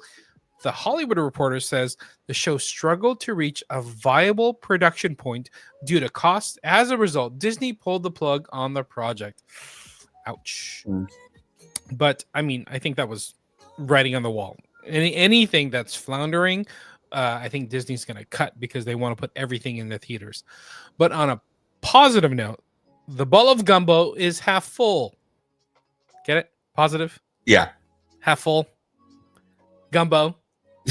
I get the joke. It's good. Okay. You want me to okay, hold on. That make you feel better? Good. Positive. Bowl of gumbo is half full. It's a joke. It's good. That make you feel better? I feel a lot better. Thanks. The Tiana series is no longer happening, but the studio is developing a Princess and the Frog inspired special currently in early development. So maybe they're shifting. Maybe they're saying, hey, let's not do a whole series, but let's do a hour-long thing and put it out there and see what happens. So going forward, Disney Animation is committed to releasing one major theater film per year alongside shorts and special projects. So upcoming is Zootopia 2. Will be in theaters November 26th. There's also an unannounced film scheduled for November of 2026. And Frozen 3 will be coming 2027. All right. Okay. I know their big thing is like, leaning back on projects that they've already known that are successful. So basically they don't want to go into new IP. Zootopia 2, interested in. I don't know how I feel about Frozen 3, but I mean, like, it's not that I don't like the Frozen franchise. I just feel like the way Bob Iger announced it was more around like, okay, well, Frozen's successful, make another Frozen, rather than, oh, we have a story for Frozen, let's tell this story. And it came, you know what I mean? They're gonna ride Frozen until the wheels fall off. It's their Toy Story. It's Disney's Toy Story, just like how Toy Story is Pixar's Toy Story. No, but like I said, like, my issue with it is not that, oh yeah, we're getting another Frozen. It's more like I feel like they're forcing a Frozen because of Bob Iger, and it almost makes you feel like it wasn't like, hey, we have a good story for Frozen, let's put it out. I mean, they may have. It's just the way that he announced it feels like could be. Like, it could be. But that being said, there's something about Frozen. It's timeless. Yeah. So like my kids loved it when it came out.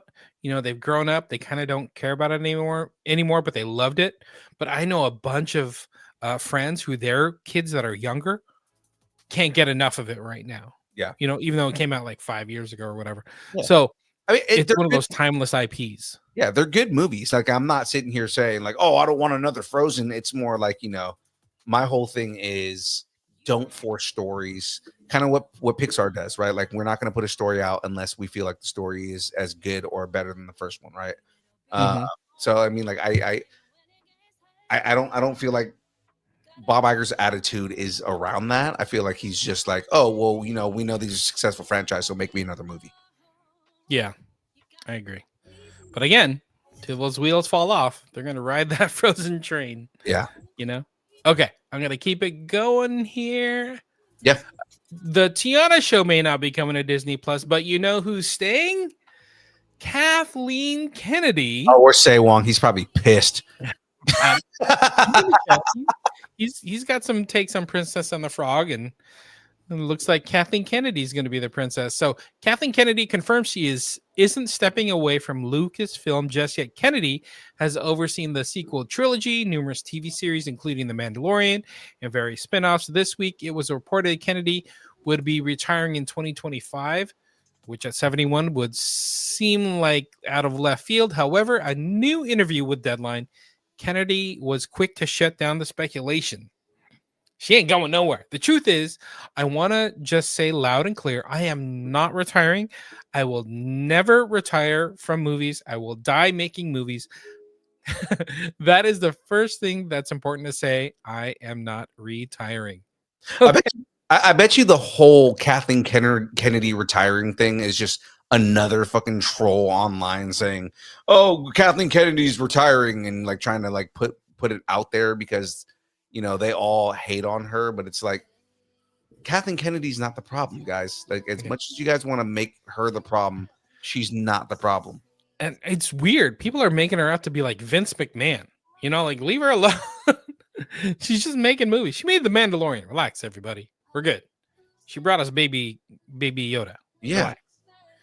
Relax. It's funny, like, you know, like okay, Say Wong's making a comment about can't wait for the day that Kathleen replaces us all with diverse lesbians, which I think is a South Park joke anyways. But I mean, the whole thing is like, okay, that you make that joke, but at the same time, she put like the most stereotypical manly character on the screen. The Mandalorian is like the most stereotypical 1960s cowboy character. Right. He's a cowboy. He is. On a steel horse, he rides. He really is on a steel horse. Because he's wanted. Leave Brittany alone! Better alive. Leave Kathleen alone! Leave Kathy alone! Look at Say Wong. Say Wong. She she brought us Mandalorian. She also brought us Last Jedi. That is true. She brought us Last Jedi, but it's widely known now that Bob Iger is the reason that movie was shit. So again, I blame Bob Iger, not Kathleen Kennedy. Yeah, blame Emperor Palpatine. Don't blame Darth Vader. Okay, relax. 100% exactly the sentiment. Exactly. But she's not done. She's not leaving, but she's giving us some updates. Look at her. See? She's not leaving, but she's giving us news. So I got the next slide here. Sean Levy is developing a new Star Wars movie at Lucasfilm with Ryan Gosling stepping into the universe. Kathleen Kennedy recently offered an update. According to Kennedy, Levy's film will take place roughly 5 or 6 years after the rise of Skywalker. So it will explore the post-Skywalker era. Kathleen shared with Deadline. She's all over the place. Look at her go. It's all post the first 9. Sean's is a standalone Star Wars story that'll take place post 9, maybe 5 or 6 years out.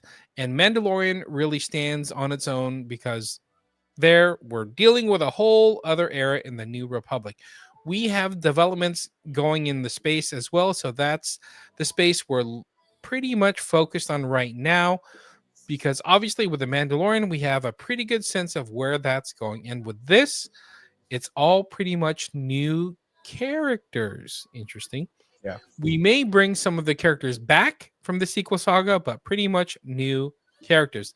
Levy's Star Wars film could begin shooting as early as this year.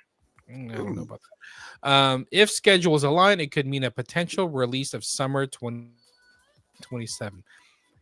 Easy on the dates. Easy on the Star Wars. Yeah, dates. I mean, again, I'm with you on that. Just because the problem that we do have with Star Wars and announcements and everything like that is they don't always follow through, right? Like we always have these. Oh, we're announcing this movie, and then a year later it's been scrapped. You know what I mean? So yeah.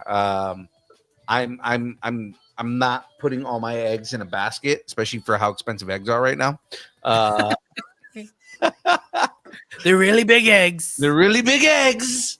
You know, I make the best omelets. I make the best omelets. Somebody's told me they were even the best omelets. I make the best omelets in all of America. My eggs are not from Mexico. My secret ingredient is freedom. America. It's I have eggs. They're the biggest eggs. I have the biggest eggs. Best eggs. All right. Okay. Here we go. My eggs are the biggest that there ever was. You've never seen eggs bigger than mine.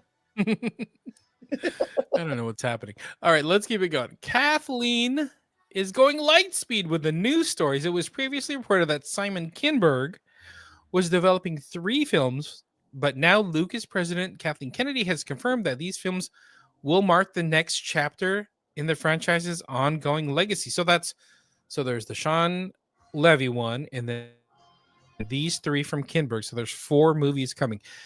Kennedy told Deadline, "This is the next iteration, the new saga that moves us into the future, making it clear that Kinberg's trilogy is a new saga and the next evolution of Star Wars. Things are moving fast on the new trilogy, and we might get a clearer picture as soon as June." What? Is that when Star Wars Celebration Japan is? Is it June? It might actually be. Okay. I'll keep going. We'll look that up after. We're absolutely rolling fast and furiously. That has gone exceptionally well. And he's literally going to script as we speak. We'll see something probably around June. Simon, if you remember, he did some work with us years ago with the animated show, which was a really wonderful collaborative experience. Kinberg played a significant role in developing Star Wars Rebels. Okay, Kinberg. Now you got me listening. And his work there, along with his extensive film experience, including the X-Men franchise, Lucasfilm obviously believes that he's a strong choice to craft a new era of Star Wars. No story details have been revealed. However, it's clear that whatever Kinberg is working on will be a major pillar of Star Wars. Yeah, like a new trilogy. Okay, do your thing, Kinberg. It's going to be interesting to see what Simon Kinberg does. I'm hit or miss with Simon Kinberg. Like, there's certain things that are like, okay, this is amazing and wouldn't exist without you. But then there's also the fucking X-Men franchise. So it's like, you know, the X-Men movies, for the good and the bad that people have as a X-Men fan, they just didn't give me what I wanted, and they never gave me what I wanted. You know, like they were always Right, like, okay. I've always said this. They've always been tangentially related to X-Men, but not actually X-Men movies. Now, standalone, right? First 2 movies are fine, right? If they were just like movies about, like, you know, like sci-fi movies about mutants and stuff, Right. they're good. They're just not X-Men movies. Yeah, I think that's the key, though. I think that, like, you have some preconceived notions, which totally understandable because of the base material of what it should be, right? Yeah. But then, like, he also had his hands with Star Wars Rebels, and that was great. Yeah. You know, Yeah. so that's the whole thing is like, he's hit or miss for me. There are things that I'm like, you know, some of the stuff he's done is amazing. Some of the stuff he's done just kind of like, it's like a slap in the face as a nerd. But like, I'm willing to see what it is, because he's working in an IP that is a lot more open for creativity. Mm-hmm. You can just create whatever the hell you want as long as it's within the guidelines of Star Wars, right? X-Men is a little more rigid just because there is an entire, you know, history to X-Men. That you just said, fuck that, I don't care about that, I'm gonna go and do my own thing. You know. All right, Dark Phoenix, relax. Dark Your Dark Phoenix is coming out. You need to slow down. I'm with Curtis Corona on Dark Phoenix. It's terrible. So, and he worked on that movie. So He'll make it. So I don't know. he did. I don't know what his choices are. Because it was work. He got paid to do that. All right.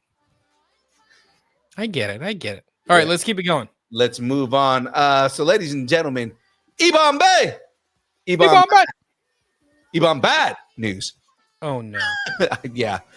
This is another one that kind of like upsets me, but In February of 2021, as part of Black Panther director Ryan Coogler's 5-year overall exclusive television deal with Disney, an Okoye spinoff series was reported to be in development at Disney Plus and Marvel, but it turns out that series is no longer moving forward. Brad Winderbaum, Marvel Studios head of streaming, television, and animation, it's like S.H.I.E.L.D. You need to fucking tone that down, bro. Confirmed that the Okoye spinoff was no longer in development. He stated, I think fans of Okoye are going to be excited to see her come back, but I don't think it's going to be in a television show. I can't say where or when, but I think there's a lot to look forward to. Which means it got Bob Iger again. They're probably going to make Bob Iger. What's interesting though, you said a 5-year television deal for Coogler. Right, and they're probably not doing that because Iger's already said he doesn't want to do TV anymore. Yeah, but, I mean, all they're going to have is Eyes of Wakanda? That's it? I guess. Wow. Which doesn't even take place in this era. So, like, if Okoye is there, she's, like, young and she's, like, just, like, a foot soldier rather than the general of the army. Yeah. So, Denai Guerrera is set to reprise her role of Okoye in the upcoming 4-part animated anthology Eyes of Wakanda. Okay, so it just said it right there, which is headed to Disney Plus in August, and hopefully we see her E-bomb back in Black Panther 3 as well. Okay, so and again, because where they at the timeline where they said that Eyes of Wakanda takes place, I think she's going to be a lot younger. Yeah, because it's supposed to take place. You're supposed to see all the older Black Panthers, right? They were they talk a lot about like it takes place in the era like in like Chaka's timeline. Yeah, you know, and like them trying to track down all of the rogue vibranium that got stolen. Yeah.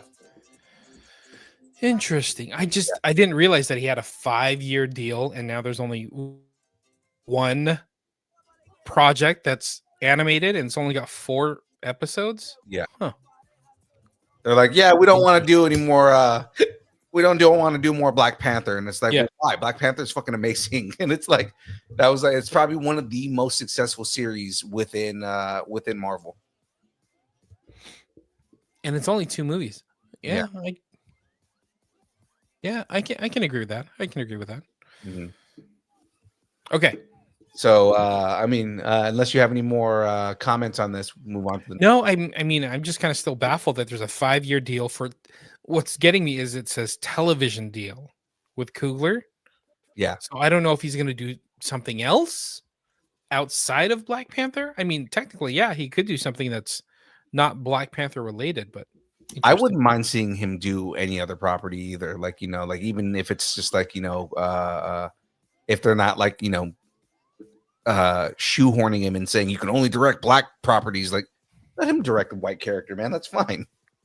I mean, that movie with that he's directing with Michael B. Jordan, that one looks really cool. Oh, good. Yeah, it looks so good.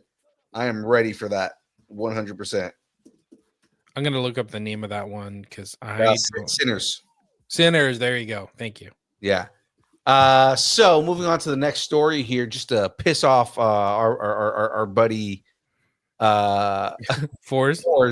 To next year, my X-Men, because Cyclops is abandoning 2025. Oh, no. He abandons his children. Oh no. Again, Cyclops. Remember, and I will continue to say this over and over again, the legacy of Summers is child abandonment. He's abandoning all of us. I'll say it again. Remember, Corsair abandoned all 3 of his children. Mm-hmm. And then Scott abandoned all 3 of his children, which are Rachel and then the 2 versions of Nate that he birthed. Right. He didn't birth them, but like, you know, he conceived. And then Nate abandons Hope, which is the most egregious of all of them. That's so rude. He abandons his daughter, which he named Hope. So child abandonment is the legacy of Summers, which the only person who gets a who gets a pass on that is Nathan, because he didn't mean to abandon his kid, whereas the rest of them intentionally abandoned their kids. Yeah, I'm trying to think of a good example, but no. Yeah, I think Havoc was even a douchebag back in the day. Wasn't he a douche to Polaris and they broke up? yeah. Well, Havoc was a kind of a dick, but I mean, like, again, when you don't have a father around to teach you any better, Havoc, Cyclops, and Vulcan were all just, Vulcan to the point became a villain. So I mean, oh my god. And it's not like Professor X was a good role model either. Absolutely not. Oh my god, these poor dysfunctional mutant kids. Summers is Summers is like I said, like Nathan is the only one that gets a pass because Cable didn't mean to abandon his daughter. He got stuck in another timeline and couldn't get back. What happened? I got stuck in traffic. Why did you miss my soccer game? Got stuck in another timeline. I'm gonna miss a lot of birthdays, kid. All right, fans expected X-Men 97 season 2 in 2025, as we all did. I was expecting it in 2025. Marvel has now confirmed that the follow-up is coming up in 2026. So they just came to piss us all off. Marvel's head of streaming, television, and animation, God, you need a shorter name. Brad Winderbaum broke the news saying season 2 of X-Men 97 is going to be in 26. We're working on it right now. Season 3 is also shaping up with What If writer and producer Matthew Chauncey taking over writing duties. He steps in for original showrunner Bo DeMaio. Again, it sucks. Bo DeMaio wrote a perfect first season, but after everything came out and we kind of learned a little more of what was going on, God, as good of a writer as he is, I can't justify the things that he was doing. Yes, Allegedly. Totally get it. Totally get it. Is it me, or are they using Winderbaum to be like, Feige's like, I don't want to give bad news. So I see what happens. For it. I see what happens to Kathleen Kennedy and the backlash she gets. I'm not going to give any bad news. Winderbaum, that's all you. You and your long ass title. Right. Well, Winderbaum's not giving all bad news because according to this next story, they're super hyped. So we have a wonderful Marvel update thanks to Marvel's head of streaming, television, and animation, Brad Winderbaum. Winderbaum told Collider Wonder Man is 8 episodes. It's a very new flavor for Marvel. It's straight from the minds of Daniel Destin Cretton. Does it say Destin Daniel Cretton? Did they put that name wrong, or did I say it wrong? I thought it was Daniel Destin Cretton. Destin Daniel. You know what it is? Destin Daniel Cretton. I'm saying it wrong. It's Destin Daniel Cretton. And Andrew Guest. Honestly, it is one of my favorite things ever. I think it's the best show no one's ever seen, and I'm very excited to see the audience reaction to it. I think it's a love letter to what we do as filmmakers. It's a love letter to acting as a profession, and it's very sincere, very beautiful show. Winterbaum's comments align with the previous reports that the series was developed as a superhero satire and a love letter to LA and the industry. We've also heard that producers Destin Daniel Cretton and Andrew Guest are going for a tone similar to shows like Silicon Valley, Dave, and Barry. Dave was so good. I was thinking that it's going to have like a She-Hulk vibe, but okay. It's probably not going to be that. It's because it sounds like it's going to be more satire than it is anything, right? Gotcha. As for the episode runtimes, Winterbaum says they will vary. There's a little bit of some streaming leeway in the episode's runtime. So I think our shortest episode is 20 something, and our longest is like 40 something. All right.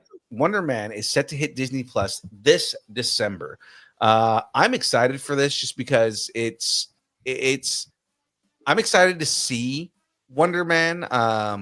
Again, I've seen a little bit of backlash online, and it's mostly just the racist trolls on X that are on Twitter that are complaining about how they race bended Wonder Man. But I mean, I don't care, just because the person they race bended to play him is an amazing actor. Yeah, I'm excited for this one too.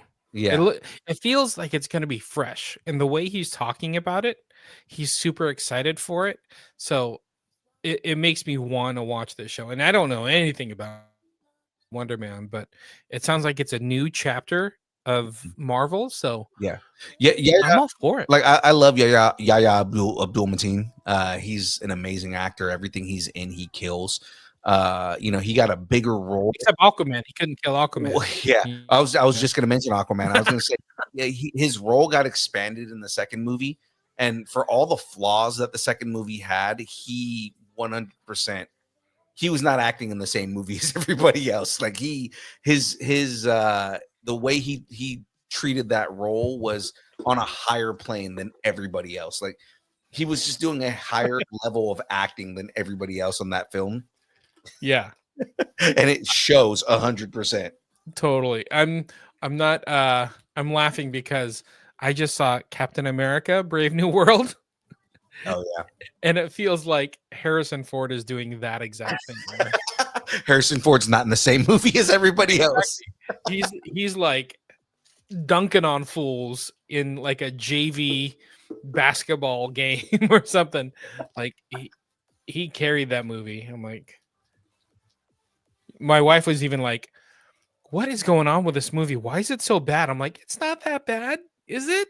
I didn't feel like it was that bad. It was more average than anything. It wasn't exactly. It wasn't a bad movie, but it wasn't like, oh my God, everybody needs to go watch this movie. It's so amazing. Like, it's good. It feels more like filler than it does anything.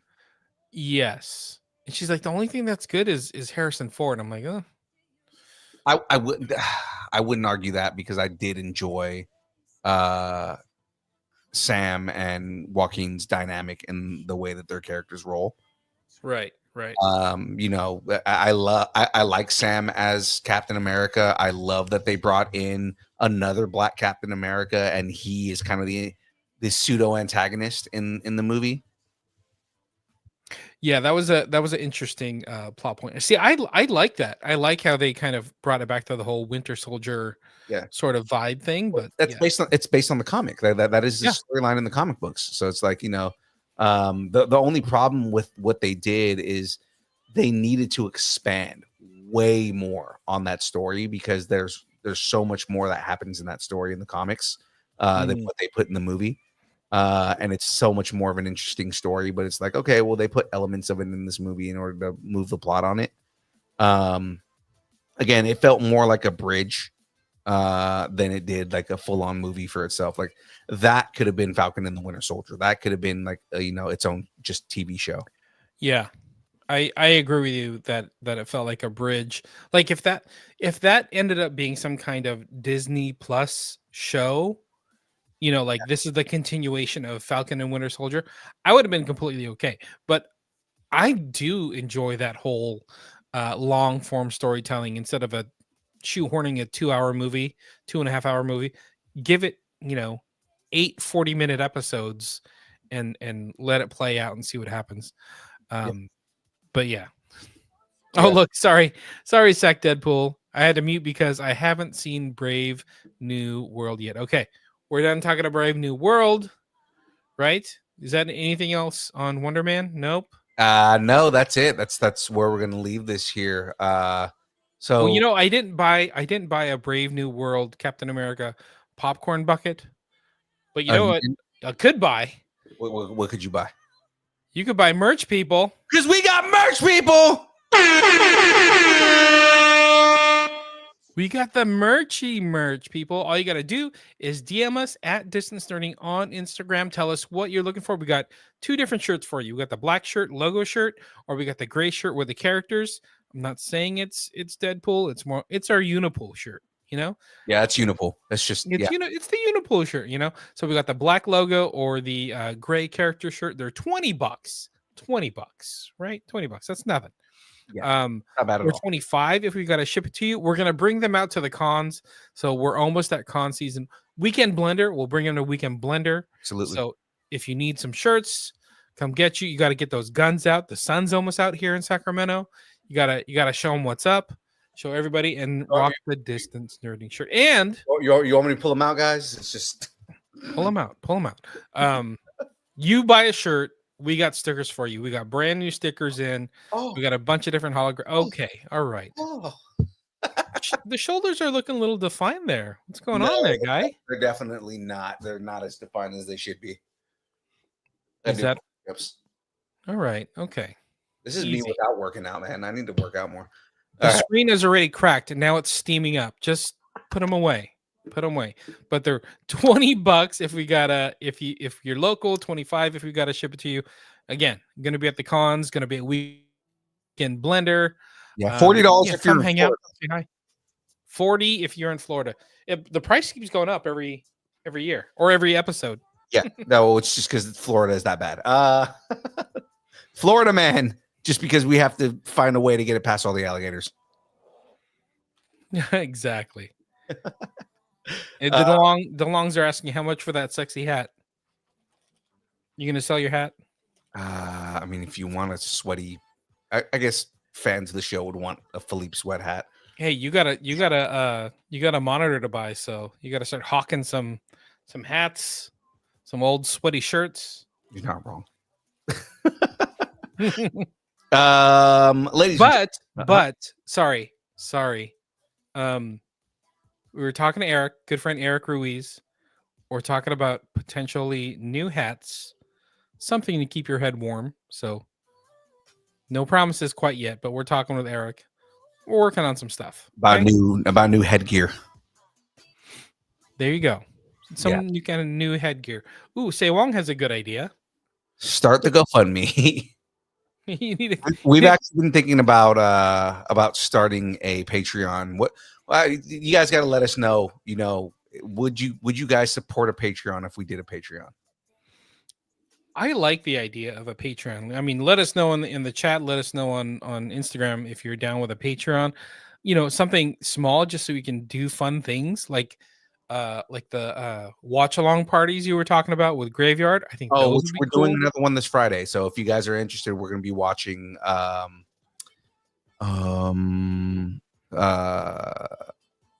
was gonna say Scarlet Witch. God damn it, that's not Scarlet Witch. Black Widow. Black Widow. Jesus. I don't know why I kept thinking red. I mean, because her hair's red. Black Widow. We're gonna be watching the Black Widow movie, just because the majority of the characters that are introduced in Thunderbolts are introduced in that movie. Awesome. That'll be fun. Yeah. And if you're interested, DM us, right? If you want to or follow us on Discord. So just make sure you're a part of the Discord, or you're following the Facebook Messenger group, because we're going to be putting everything in there. Also the IG group too. So like if you're a part of any of our mass groups, like all of our big chats, we're going to be throwing announcements in all those. So in that way, you know, if you guys want to go and watch that, click on the link. Now again, it works best on a computer using Chrome. You can use it on Android phones apparently as well. All right, I like it. So that was Friday. What else we got going on? Let's talk schedule, man. So Tuesdays, the download from 6:30 to 8:30, the show you're watching right now. Thursdays and Fridays, we do the build, 6 p.m. to 8 p.m. on Thursdays, 6 p.m. to 7 p.m. on Fridays. Actually, I want to throw something out there. This Friday is our last Friday show. We're going to be going back to the build only on Thursdays. But Fridays, we're going to be turning into the Distance Learning Social Hour. So Friday will be our last, because it was the last scheduled interview that we had, was for this Friday. Moving forward, we're going to be using Fridays for, again, the watch along streams. We're going to be using them for like events, like we can do. I believe sometime this month we're going to be doing Distance Nerd Pretty all over again. Or Distance Jep Nerdy. Sorry, Nerd Pretty is another podcast. Distance Jep Nerdy, and things like, you know, well, really, like we just did a week ago, where friend of the show,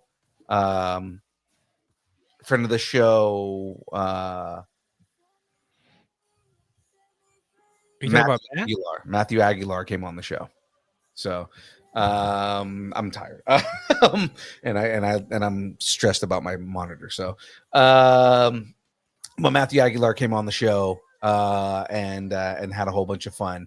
and it's been great. So we're going to be doing more things like that on Fridays, guys. So just be on the lookout and come and hang out with us. Yes, tomorrow at 6 o'clock. Make sure you head over to the DeLong Family Cosplay YouTube. They're going to be doing a build stream there themselves, where they're building costumes and repairing costumes and getting ready for cons and everything like that. They are makers and they're doing stuff like that. And then, of course, at 7 o'clock, tune into the Pot Out at Night YouTube, and Graveyard is going to be having a new episode of Conversations in the Void. So support all of our friends, everybody that is a immediate part of Distance Nerding. We throw that back out to them. Of course, hang out with our friends at Geek Saga, at Comics Podcast, Triggered Wrestling, who were just in the chat a little while ago. Follow all of them, guys. And if you're not already subscribing on YouTube, make sure you subscribe, guys. Do it. Do it. So, you have any pluggables? I don't have any pluggables. You know what you need to do? You need to get that Amazon page up, that Amazon wish list, and add a goddamn monitor to that list. Oh, man. Oh, that's funny. I mean, not funny. I feel bad. It's bad. Well, ladies and gentlemen, if you would like to support the show, the best way to do that, obviously, is to subscribe on YouTube if you're not already subscribing, but head over to distancenerding.com. Go all the way to the top of the screen right there. You'll see a big blue button that says buy us a taco. That's right, ladies and gentlemen. You can buy us a taco. Join the taco party. You can join the taco party, and that is the best way to support us, guys. We're trying to do more shows. We want to go out there and do more things, like going to Weekend Blender and hanging out at more events to see all of you guys out there. But I also want to give away prizes. Now, speaking of prizes, remember, we've got a big thing going right now, guys. If we can get to 400 subscribers on YouTube, I'm going to be giving, we're going to do just like a whole giveaway party. So basically what we're going to do is do a subscriber only stream. We're going to give away like Funko Pops and Lego kits and fun things like that. So guys, help us get to 400 followers, so subscribers, so we can give stuff away, because I am not afraid to buy your affection. I am not afraid to let Philippe buy your affection. Oh, that's good. That's good. Have something you want to discuss? Tell us what you're nerding out on, and connect with us at all the places. Where are the places? All the places? All the places that are out there. Connect with us on Instagram, Facebook, Twitter. It's never going to be X. Twitch, TikTok, Threads, YouTube, Discord, Blue Sky, MySpace, Vine, GeoCities, Friendster, Second Life, AIM, Farmers Only, Christian Mingle, OnlyFans. It's only pictures of Aaron Watson's feet and handles, the beard, Jahmez's glasses, just sitting on a table, judging you for not buying all the merch that is existing. You see those glasses right there? Those glasses just judging you for not getting all the things right there. And of course, ladies and gentlemen, we everything that she do will do for money, because there's not much that he will not do for money.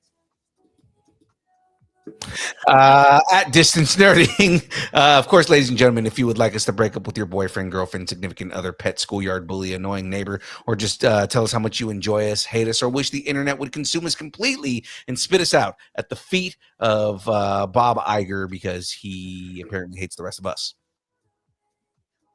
You better start getting those feet out there. You better tell Watson to cut them toenails, because we got monitors to buy. Oh my goodness. Oh man. He could spit me out at the spit us out at the feet of Kingpin, because I'm gonna be watching that shit tonight. There you go. That's good. Good job. Right.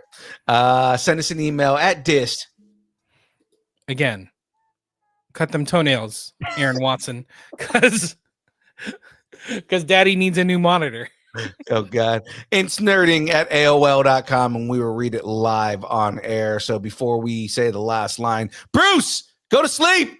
Go to sleep, Bruce. It's time to go to sleep, Bruce. We love you, buddy, but go to sleep. And for everybody else, thanks, and keep nerding together. That's right. That is it from us, ladies and gentlemen. So without any further ado, it is now time for the dance party. Let's get this going. Stickers. We got stickers. And give everybody a weekend blender. We'll have stickers. Weekend blender. Weekend blender. Hang out.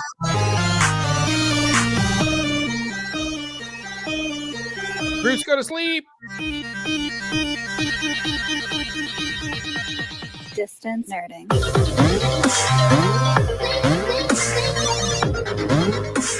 It's me, Mario.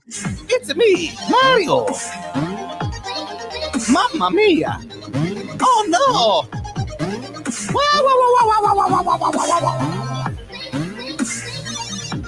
Ooh, shiny. Because I'm so shiny.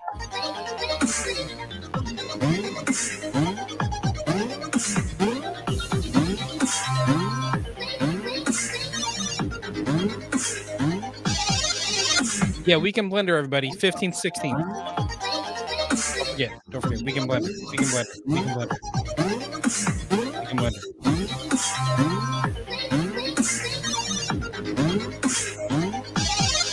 Plenty of fish. I don't know what that is.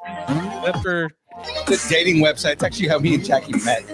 I was gonna say, is that for lonely fishermen? Sure.